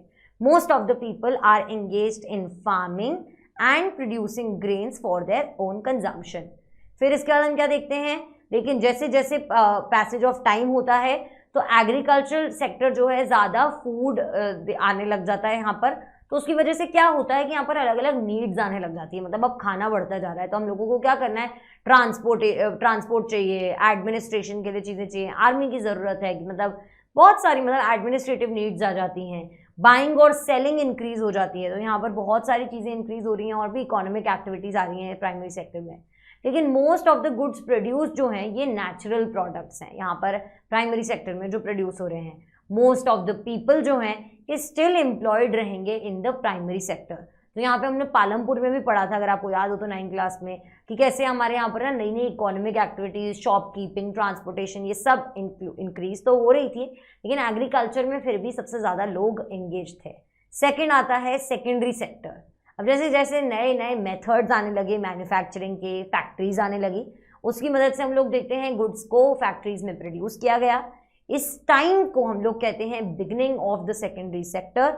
और धीरे धीरे ये टोटल प्रोडक्शन में, यानी कि कंट्री में कितना टोटल प्रोडक्शन हो रहा है, पहले नेचुरल प्रोडक्ट्स का ही हो रहा था मोस्टली, और इसके अलावा हम लोग देखते हैं मोस्टली एग्रीकल्चर प्रोडक्ट्स का ही हो रहा था। तो अब वो प्रोडक्शन जो है वो कैसे धीरे धीरे शिफ्ट होता है, और यहाँ पर जो मशीन मेड प्रोडक्ट्स हैं, यहाँ पर जो सेकेंडरी सेक्टर में चीज़ें प्रोड्यूस हो रही हैं, और उसी तरीके से जैसे एम्प्लॉयमेंट प्राइमरी सेक्टर में पहले बहुत फोकस्ड है, वो चेंज हो रहा है और वो जा रहा है टुवर्ड्स द सेकेंडरी सेक्टर। तीसरी चीज़ आती है टर्शरी सेक्टर। पास्ट 100 ईयर्स की अगर हम लोग बात करें तो सेकेंडरी से भी टर्शरी सेक्टर की तरफ हम लोग शिफ्ट देखने को मिलता है। और क्यों है ऐसा शिफ्ट? क्योंकि because there are multiple factors. यह आ जाती है to the later stages of development. तो यहाँ पर हम लोग देखते हैं जैसे जैसे हमारा स्टैंडर्ड ऑफ लाइफ बढ़ता है, जैसे जैसे हमारा क्वालिटी ऑफ लाइफ इंक्रीज हो रहा है, हॉस्पिटल्स की, स्कूल्स की, पुलिस स्टेशंस की, लॉ एंड ऑर्डर मेंटेन करने की, हेल्थ केयर सर्विसेज की, सबकी नीड बढ़ती जाती है, वांट नहीं नीड बढ़ रही है, ठीक है। डेवलपमेंट ऑफ एग्रीकल्चर, जैसे जैसे एग्रीकल्चर इंक्रीज हो रहा है, जैसे कि मैंने आपको कहा यहाँ पर ट्रांसपोर्ट भी बढ़ेगा, उसके साथ साथ यहाँ पर समझिए कि कंपनीज बनेंगी जो कि प्राइवेटाइज करके चीज़ों को बेच रही होंगी, इंडस्ट्रीज बढ़ रही हैं। तो यहाँ पर नेचुरल प्रोडक्ट्स को भी एक तरीके से हम लोग ना थोड़ा थोड़ा इंडस्ट्रियल सेटअप में लेकर जा रहे हैं। उसके साथ साथ सर्विसेज प्रोवाइडर भी चाहिए होंगे, जैसे डॉक्टर्स चाहिए होंगे जो कि आपके ना उसको क्वालिटी चेक करके दें कि मतलब इसका अच्छा है या नहीं है, खाना खाने लायक है या नहीं है, एक्सेट्रा एक्सेट्रा। तो इस तरीके की सर्विसेज भी इंक्रीज हो जाएंगी, जैसे कि ट्रांसपोर्ट, स्टोरेज, उसके अलावा ह्यूमन सर्विसेज भी। तो यहाँ पर जैसे जैसे एग्रीकल्चर और इंडस्ट्री डेवलप होगी वैसे वैसे टर्शियरी की तरफ भी रुझान बढ़ेगा। इनकम लेवल जैसे जैसे इंक्रीज होगा तो फिर लोगों के लिए रिक्रिएशन भी इम्पॉर्टेंट हो जाएगा, तो टूरिज्म, शॉपिंग, ये सब कुछ भी इम्पॉर्टेंट हो जाएगा। इसीलिए हम लोग देखते हैं हमारे यहाँ पर जैसे जैसे डेवलपमेंट होता है from the initial stages to the development का नया नया स्टेजेस, हम लोग देखते हैं सेक्टर्स में चेंज आता है from primary to secondary to tertiary in the due course of time. अब ये लाइन बहुत इंपॉर्टेंट है क्योंकि कंक्लूजन लिखना इज वेरी इंपॉर्टेंट। यहाँ पर आ जाती है प्रो टिप नंबर 8 कि हम लोग सबसे पहले देंगे intro, body and conclusion. This is for civil services also. अगर any of you is by the way thinking about हमारा सिविल सर्विसेज का एग्जाम फाइट करने का, तो हमेशा याद रखना this is like the pro tip for life. Intro, body, conclusion is very very important, ठीक है। इंट्रोड्यूस करो, जैसे ये हम लोगों ने लिखा था, ये हमारा इंट्रोडक्शन का पॉइंट था, कैसे हम लोग बॉडी में पॉइंट्स को सॉर्ट करके प्राइमरी, सेकेंडरी, टर्शरी लिखा और उसके बाद कंक्लूड कैसे कर रहे हैं। इसके बाद हम लोग देखेंगे explain how the public sector contributes to the economic development of a country. कैसे पब्लिक सेक्टर जो है कॉन्ट्रीब्यूट करता है to the economic development of a nation, very very important. तो यहाँ पर पब्लिक सेक्टर कौन सा है, जो कि गवर्नमेंट ऑफ इंडिया के अंडर आएगा। किसी भी गवर्नमेंट सेक्टर को हम पब्लिक सेक्टर बोलते हैं। गवर्नमेंट सेक्टर क्यों इंपॉर्टेंट है? क्योंकि यहाँ पर basic necessities of the people जैसे कि वाटर, इलेक्ट्रिसिटी, इरिगेशन, ये सब चीज़ें यहाँ पर गवर्नमेंट देखती है।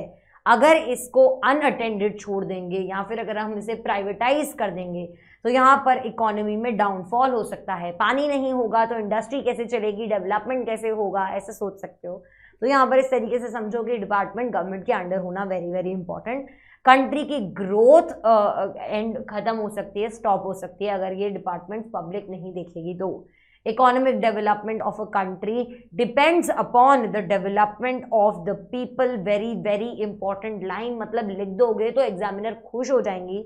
If people are deprived of their basic necessities तो country's economic development would be affected. उसके साथ साथ गवर्नमेंट के हाथ में होना इसलिए ज़रूरी है क्योंकि गवर्नमेंट उसको रीजनेबल रेट्स पर प्रोवाइड करेगा। प्राइवेटाइज करके उसे बहुत महंगा या बहुत सस्ता प्राइवेट प्लेयर्स के हाथ में नहीं रहेगा, तो एटलीस्ट कंट्रोल्ड रहेंगे प्राइसेस, सबके लिए अफोर्डेबल रहेंगे। यहाँ पर हम लोग देखते हैं next question, explain the circumstances under which Gandhi ji ने डिसाइड किया कि हम सिविल डिसोबीडियंस मूवमेंट को 1931 में कॉल ऑफ कर देंगे। याद करना कि कैसे स्टार्ट हुआ था। तो यहाँ पर याद करो कि हमारे यहाँ पर सॉल्ट मार्च हुई थी। अब याद करो सॉल्ट मार्च के बाद ना कितनी सारी चीज़ें हुई थी, अलग अलग जगहों पे लोगों ने सॉल्ट लॉ को ब्रेक करना स्टार्ट किया था, अलग अलग तरीके से लोग डेमोन्स्ट्रेशंस कर रहे थे, thousands of women started participating in the movement. और ऑब्वियसली उसके बाद बहुत सारी चीज़ें इस तरीके से होने लगी कि कॉलोनियल गवर्नमेंट ना अब हमसे डरने लगी।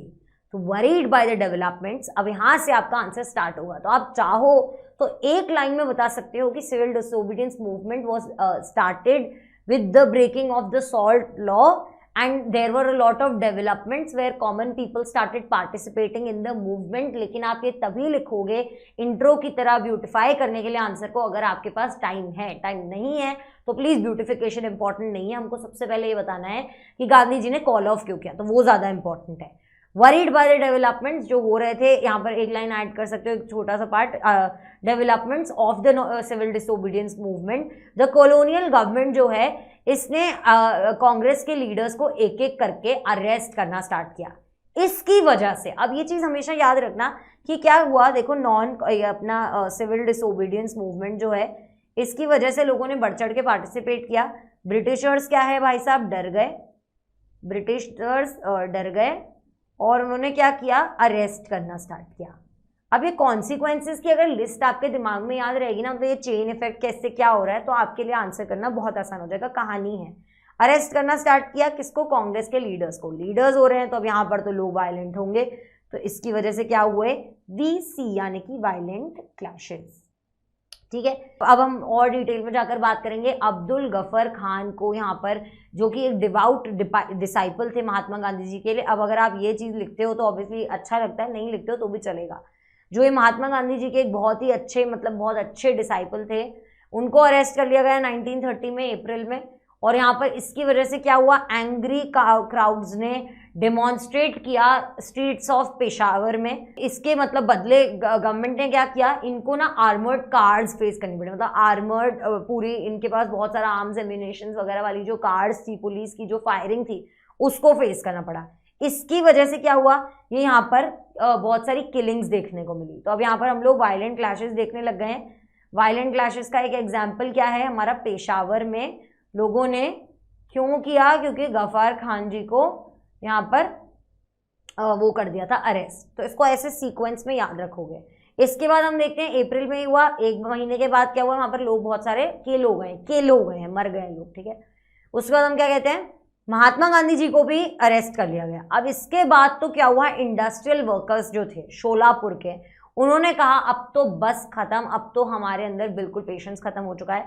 तो उन्होंने क्या किया, पुलिस पोस्ट को, पुलिस चौकियां वगैरह थी, म्यूनिसिपल बिल्डिंग्स जो थी, लॉ कोर्ट्स जो थे, रेलवे स्टेशंस जो थे, इन सारी चीज़ों को अटैक करना स्टार्ट किया। कौन सी चीज़ों को, विच सिंबलाइज्ड ब्रिटिश रूल। तो अब यहाँ पर अगर इतने सारे एग्जाम्पल्स ना भी लिखो तो भी अगर आप ये लिख दोगे ना, structures that symbolise British rule, तो बहुत अच्छा लगेगा आंसर में। ठीक है, तो यहाँ पर अगेन इसको याद रखेंगे, गफार खान जी को किया, उसके बाद बहुत सारे पेशावर में अटैक के बाद लोग मारे गए, और उसके बाद महात्मा गांधी जी को भी कर दिया। तो यहाँ पर किसने प्रोटेस्ट किया, 1 मार्क क्वेश्चन की तरह भी आ सकता है, शोलापुर के इंडस्ट्रियल वर्कर्स ने। इसके बाद फिर से गवर्नमेंट अब डर गई, तो इन्होंने क्या बोला, इन्होंने ये लेकर आए पॉलिसी ऑफ ब्रूटल रिप्रेशन। इसको एज इट इज लिखना है, policy of brutal repression. Brutal यानी कि बहुत ज्यादा दर्दनाक हो जो देखने में, रिप्रेशन यानी कि कोई चीज उभर के बाहर आ रही है, उसको दबाने की कोशिश कर रहे हैं, रिप्रेस करने की कोशिश कर रहे हैं। यहाँ पर गवर्नमेंट ने फिर क्या किया, ब्रूटल रिप्रेशन किया। फिर से याद करेंगे, सबसे पहले क्या हुआ था हमारे यहाँ पर, सबसे पहले सिविल डिसोबीडियंस मूवमेंट आया, लोगों ने बढ़ चढ़ के पार्टिसिपेट किया। इसके डेवलपमेंट्स के चलते जो हमारी यहाँ पर सरकार थी ये डर गई, इन्होंने क्या किया, एक एक करके अरेस्ट करना स्टार्ट किया। अरेस्ट करना स्टार्ट किया लीडर्स को, तो लोगों ने यहाँ पर अपना क्लैशेस करने स्टार्ट किए, अपना वायलेंट क्लैशेस होने देखने को मिले।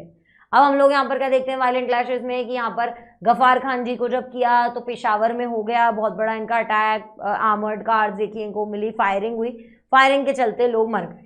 उसके बाद गांधी जी को कर लिया 1 महीने बाद अरेस्ट। तो उसके बाद शोलापुर के इंडस्ट्रियल वर्कर्स ने क्या बोला कि ये लोग प्रोटेस्ट कर रहे हैं, और यहाँ पर हम लोग देखते हैं कि इन्होंने क्या किया, म्यूनिसिपल बिल्डिंग्स को, वो स्ट्रक्चर्स जो कि ब्रिटिश रूल को सिंबलाइज करते हैं, उसको अटैक करना स्टार्ट किया।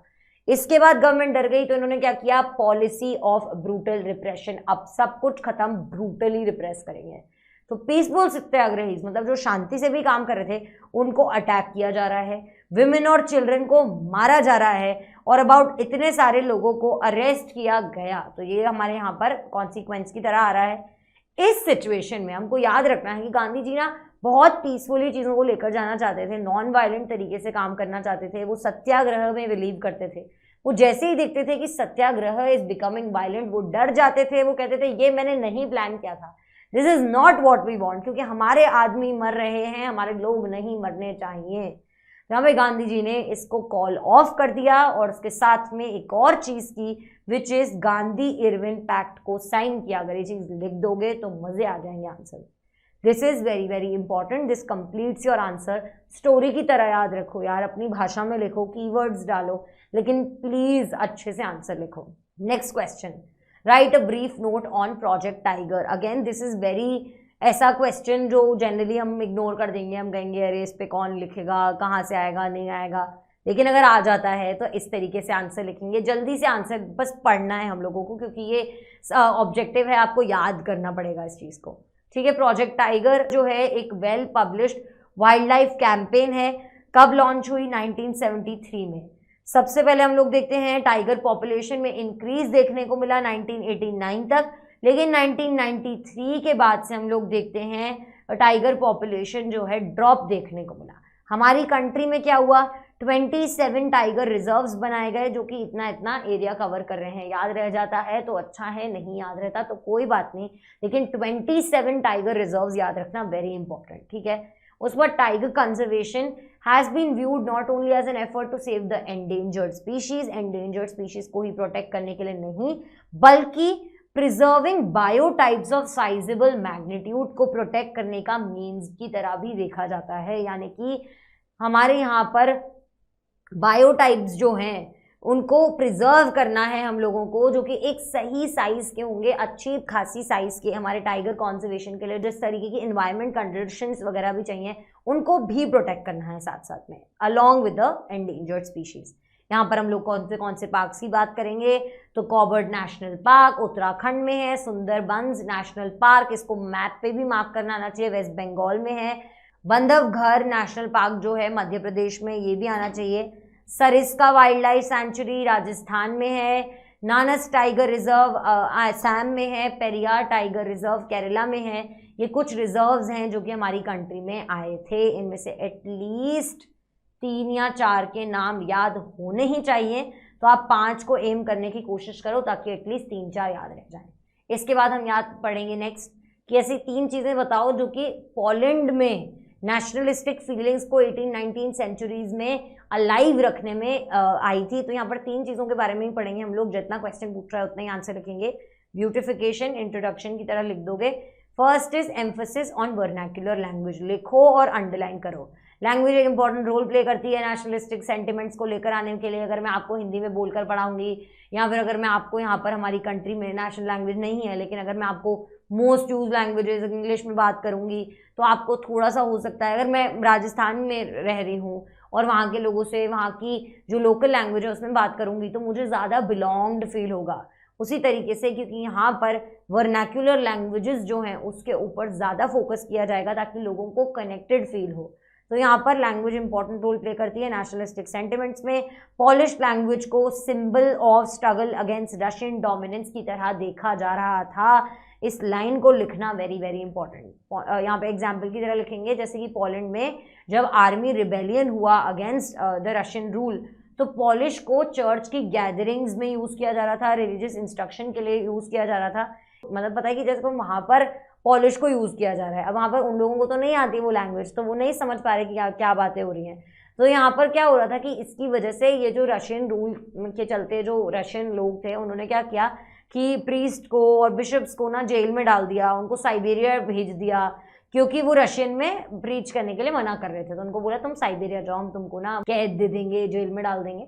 पर यहाँ पर आप इसको याद लिख सकते हो कि पोलैंड में रिबेलियन जो था, आर्म्ड रिबेलियन, उसके बाद भी हम लोग देखते हैं पॉलिश को चर्च की गैदरिंग्स में यूज़ किया जा रहा था। दूसरी चीज़ emphasis on collection of local folklore. अब फोकलोर यानी कि जातक कथाएं, मुझे नहीं पता अगर एग्जैक्टली यही है, पर जहाँ तक मुझे लगता है यही एग्जैक्ट इसका हिंदी ट्रांसलेशन है यानी कि जो हमारी रोजमर्रा लोकल जो फोक हीरोज हैं और उनके बारे में जो बातें होती हैं, उस फोकलोर को याद रखना, उसको कलेक्ट करने पर एम्फोसिस देना, जो कि रविंद्रनाथ टैगोर जी ने भी किया था एक टाइम पर, अगर आप लोगों को नेशनलिज्म इन इंडिया में याद हो तो ये सिर्फ नेशनल स्पिरिट को रिकवर करने के लिए नहीं किया जा रहा था, बल्कि एक मॉडर्न नेशनलिस्ट मैसेज को भी लेकर जाने की कोशिश की जा रही थी टू अ लार्जर ऑडियंस। मतलब यहाँ पर सिर्फ इसलिए नहीं कर रहे थे कि यार ये लोग तो हमारा सब कुछ बर्बाद कर देंगे, तो हम लोग क्या करते हैं, इसको प्रोटेक्ट कर लेते हैं। अभी यहाँ पर नेशनल एशियन नेशनल स्पिरिट को फटाफट से अपने सबका इकट्ठा करते हैं, कलेक्ट करते हैं, पर उसके साथ साथ एक नेशनलिस्टिक मैसेज दिया जा रहा था सब लोगों को, एक modern nationalistic sentiment with the old local folklore, कि यहाँ पर जो इलिटरेट पॉपुलेशन है वो भी लोकल चीज़ों के साथ, इन कथाओं के साथ रिलेट कर सकें। तो ये वेरी वेरी इंपॉर्टेंट चीज़ है, प्लीज रिमेंबर। तीसरी चीज़ है use of music to keep the nationalistic feeling alive. यहाँ पर आप लोगों को एग्जाम्पल देना वेरी इंपॉर्टेंट, 1 मार्क क्वेश्चन की तरह भी आ सकता है। कैरल कुर्स्पिंस्की, अब यहाँ पर याद रखेंगे कैरल हैं तो कुछ गाएंगे, और क्योंकि मैंने बोला है तो ये ओपेरा गाएंगे। मैंने बहुत बुरा गाया है, वो बहुत अच्छा गाते होंगे आई एम श्योर, पर प्लीज़ इसको ऐसे याद रखेंगे। और यहाँ पर हम लोग देखेंगे कि कैसे फोक डांसेस को, जैसे कि पोलोनाइज या फिर माजूरका जो है, इनको डांसेस हैं। ये इंपॉर्टेंट चीज़ याद रखना कि जो कैरल कुर्स्पिंस्की हैं यहाँ पर, sorry if I am pronouncing your name incorrectly, पर इनको हम लोग यहाँ पर क्या बोलते हैं कि इन्होंने क्या किया, ओपेरा, इन्होंने सेलिब्रेट किया नेशनल स्ट्रगल को ओपेरा और म्यूजिक के साथ में, और इसके साथ साथ डांसेस थे। ये कई बार ना 1 मार्क क्वेश्चन की तरह आ जाता है कि डांसेस कौन से थे, और लोग कई बार इसको ओपेरा को और इसको कंफ्यूज कर देते हैं। आप कंफ्यूज नहीं करेंगे, 2 नाम हैं इसमें यहाँ पे, पोलोनाइज और माजूरका शिजुका, अगर आप लोगों को पता है कैरेक्टर होता है तो माजूरका, इसको नेशनलिस्ट सिंबल की तरह यूज किया जाता था। 3 चीज़ें थी, 3 चीज़ें डिस्कस हो गई। उसके बाद हम लोग आते हैं compare the federations of coming together type and holding together type, very important power sharing में। अब इसमें ना मैं आपको बस एक चीज़ करके दिखा देती हूँ, मैंने आपको पहले भी समझाया है। कमिंग टुगेदर यानी कि सब लोग अपने अपने हिसाब से किसी सेंट्रल पॉइंट की तरफ चल रहे हैं, ऐसे याद रखना, अपने अपने मन से सब लोग वॉलंटरली साथ में जा रहे हैं, कमिंग टुगेदर, आ रहे हैं पास में। होल्डिंग टुगेदर यानी कि एक ना कोई ऐसी चीज़ समझो, जैसे कोई मकड़ी होती है ना, कि वो अब बीच में है और उसके सारा जाल चारों तरफ फैल रहा है, तो यहाँ पे वो ना होल्ड टुगेदर करके रख रही है सारी चीज़ों को। अब ये नेगेटिव नहीं है, पर बस ये समझना है कि कहीं पर लोग अपने आप लाइनें, अपने आप देखो ऐसे लाइनें अपने आप एक पॉइंट की तरफ आकर इंटरसेक्ट करने की कोशिश कर रही हैं। ऑन दी अदर हैंड, जब मैं आपको बोल रही हूँ कि हम लोग कमिंग टुगेदर, होल्डिंग टुगेदर की बात कर रहे हैं, तो ये जो सेंट्रल पॉइंट है, ये सबको होल्ड टुगेदर करने की कोशिश कर रहे हैं। तो आई होप इस चीज़ से आपको ना ये पूरा आइडिया क्लियर हो जाएगा जो मैं बोल रही हूँ। ये कमिंग टुगेदर है और वो होल्डिंग टुगेदर है, ठीक है। अब फेडरेशन का क्या मतलब होता है कि डिफरेंट लेवल्स हैं, हायरार्की है, ये मैंने बहुत बार समझाया है। तो यहाँ पर हम लोग देखेंगे कि क्या हो रहा है। इंडिपेंडेंट स्टेट्स जो हैं, इंडिपेंडेंट स्टेट्स हैं, अपने अपने हिसाब से इंडिपेंडेंट थे, उन्होंने क्या बोला कि हम सब लोग साथ में आएंगे एक बिगर यूनिट को फॉर्म करने के लिए, एक बड़ा यूनिट फॉर्म करने के लिए हम साथ में आएंगे, ताकि हम अपनी आइडेंटिटी को भी रिटेन कर सकें, अपनी आइडेंटिटी भी भाई अपने साथ रहे, और उसके साथ साथ में हमें सिक्योरिटी भी मिलती रहे। कि मतलब ऐसा नहीं है कि हम छोटे छोटे राज्य हैं तो कोई बड़ा पावरफुल राज्य आकर हम लोगों के ऊपर अटैक कर ले, हमको मतलब अपने पावर में ले ले, नहीं, हम साथ में आएंगे, लेकिन हम अपनी चॉइस के साथ आएंगे, हम अपना पर्सनल आइडेंटिटी भी मेंटेन करेंगे और उसके साथ साथ में सिक्योरिटी भी मेंटेन करेंगे। ये दोनों चीज़ें इंपॉर्टेंट हैं। मेंटेन सिक्योरिटी, आइडेंटिटी रिटेन करना इंपॉर्टेंट शब्द हैं। होल्डिंग टुगेदर फेडरेशन में हम क्या कहेंगे कि एक लार्ज कंट्री अपने पावर को उसके कॉन्स्टिट्यूएंट स्टेट्स में डिवाइड कर देती है, याद रखना, डिवाइड कर रही है। तो यहाँ पर डिवीजन ऑफ पावर हो रहा है एक लार्ज कंट्री में अपने कॉन्स्टिट्यूएंट स्टेट्स में और नेशनल गवर्नमेंट में, ठीक है। जैसे हमारी कंट्री है तो हमारी कंट्री में सेंट्रल गवर्नमेंट जो है बाकी सारे स्टेट्स में पावर को डिवाइड कर रही है। USA, United states of America, United साथ में आए हैं, अलग अलग स्टेट्स ऑफ अमेरिका, ऐसे ही पता चल जा रहा है। तो देखो यहाँ पर एग्जाम्पल लिखेंगे, एग्जाम्पल अपने आप में एक पॉइंट बन सकता है, हमेशा याद रखना। यूएसए, स्विट्जरलैंड एंड ऑस्ट्रेलिया कुछ एग्जाम्पल्स हैं। तो यूएसए मतलब इसको कैसे याद रखेंगे कि कमिंग टुगेदर में यूएसए आता है, होल्डिंग टुगेदर में इंडिया आता है, सबसे बेसिक तो ऐसे याद रख लो। उसके बाद कमिंग टुगेदर में यूएसए, ना ही सिर्फ यूएसए कंट्री है बल्कि एक्रोनिम भी है। कैसे? यू से यूएसए, एस से स्विट्जरलैंड और ए से ऑस्ट्रेलिया, ऐसे याद रखेंगे। एग्जाम्पल में है इंडिया, स्पेन और बेल्जियम। ISB एक ना ऑर्गेनाइजेशन है इंडिया में, इंडियन स्कूल ऑफ बिजनेस अगर आपको पता हो, या इंटरनेशनल स्कूल ऑफ बिजनेस, ऐसे करके याद कर लो। तो इंडिया, स्पेन और बेल्जियम। बेल्जियम हम लोगों ने पढ़ रखा है, मतलब पावर शेयरिंग में, तो बेल्जियम वैसे याद रख लेना कि वहां पर भी इंडिया की तरह ही कुछ होल्डिंग टुगेदर हो रहा था, ठीक है। इसके बाद कॉन्स्टिट्यूएंट स्टेट्स जो हैं, अगर हम लोग कमिंग टुगेदर की बात करें तो जो बाकी के स्टेट्स हैं उस पूरे यूनिट में उन सबके पास इक्वल पावर है और उसके साथ साथ में स्ट्रांग भी है। यहाँ पर जो कॉन्स्टिट्यूएंट स्टेट्स होंगे उनमें अनइक्वल पावर होगा, जैसे कि हमारे यहाँ पर भी देखने को मिलता है कि स्टेट्स के पास पावर है लेकिन सेंट्रल गवर्नमेंट के पास सबसे ज़्यादा पावर है। तो यहाँ पर कॉन्सिक्वेंट यूनिट्स जो भी होंगे, मतलब स्टेट के बाद लोकल गवर्नमेंट भी है हमारे पास, यहाँ पे पंचायत भी है हमारे पास लोकल गवर्नमेंट में, म्यूनिसिपैलिटीज़ भी है हमारे पास। तो उन जैसे जैसे कॉन्स्टिट्यूएंट यूनिट्स होते जाएंगे वहाँ पर अनइक्वल पावर डिस्ट्रीब्यूशन देखने को मिलेगा। कमिंग टुगेदर फेडरेशन में जो कॉन्स्टिट्यूएंट स्टेट्स हैं यहाँ पर ये ज़्यादा पावरफुल हो जाएंगे दैन द फेडरल गवर्नमेंट। तो यहाँ पर स्टेट्स के पास ज़्यादा पावर है than the entire federal government, और यहाँ पर सेंट्रल गवर्नमेंट के पास, क्योंकि ये इन्होंने पूरा पकड़ के रखा है सबको साथ में, तो सेंट्रल गवर्नमेंट के पास में सबसे ज़्यादा पावरफुल होगा, स्टेट से ज़्यादा पावर होगा। कमिंग टुगेदर में कोई स्पेशल पावर नहीं दिया जाता कॉन्स्टिट्यूएंट स्टेट्स को। यहाँ पर हो सकता है कि कुछ यूनिट्स को कुछ स्पेशल पावर्स दे दिए जाएं, जैसे हमारे पास यहाँ पे कुछ यूनियन टेरिटरीज हैं, यूनियन टेरिटरीज का आसपास के कुछ स्टेट्स ध्यान रखते हैं, तो ये इस तरीके के कुछ स्पेशल पावर्स देखने को मिल सकते हैं। This brings us to the end of the entire revision. अब यहाँ पर ऑब्वियसली कुछ केस बेस्ड क्वेश्चंस हैं जो भी आने वाले हैं आपके एग्जाम में, तो प्लीज़ आई होप आपको पता चलेगा ये सब कुछ। जो क्वेश्चंस मैंने आज डिस्कस किए हैं ये टाइप्स हैं, इस तरीके के क्वेश्चंस आ सकते हैं। किस तरीके से मैंने आपको समझाया कि देखो हिस्ट्री का क्वेश्चन आंसर करना है तो उसका ना कहानी बना के आंसर करो। मैंने आपको 8 प्रो टिप्स दिए हैं जो कि बीच बीच में आए हैं, तो ऑब्वियसली आपको पूरा देखना पड़ेगा इसको ध्यान से, सारे प्रो टिप्स को याद करने के लिए। But I hope this is very very helpful, specially right before exams. और अगर इसमें से कोई भी क्वेश्चन बन जाता है ना तो आई एम श्योर आप लोग मुझे थैंक करने वाले हैं और पूरी टीम को थैंक करने वाले हैं जिन्होंने सरप्राइज पूरा प्लान किया यहाँ पर। तो all the very best to you. I hope you are keeping calm, very very important यार। एग्जाम्स ना हमारा टेस्ट लेने आते हैं, मतलब ऑब्वियसली कितने मार्क्स आए ये सब कुछ टेस्ट लेने आते हैं, लेकिन एग्जाम्स हमारा मेंटल टेस्ट भी लेने आते हैं। तो मेंटल ग्रिट मेंटेन करके रखेंगे, मेंटल स्ट्रेंथ मेंटेन करके रखेंगे, इमोशनल स्ट्रेंथ मेंटेन करके रखेंगे, और उसकी मदद से हम लोग क्वेश्चंस को ज़्यादा बेहतर तरीके से आंसर कर पाएंगे।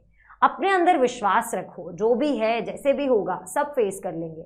इस कॉन्फिडेंस के साथ लाइफ में, इस एटीट्यूड के साथ लाइफ में काम करने की कोशिश करो। It will obviously get better. I hope this was helpful.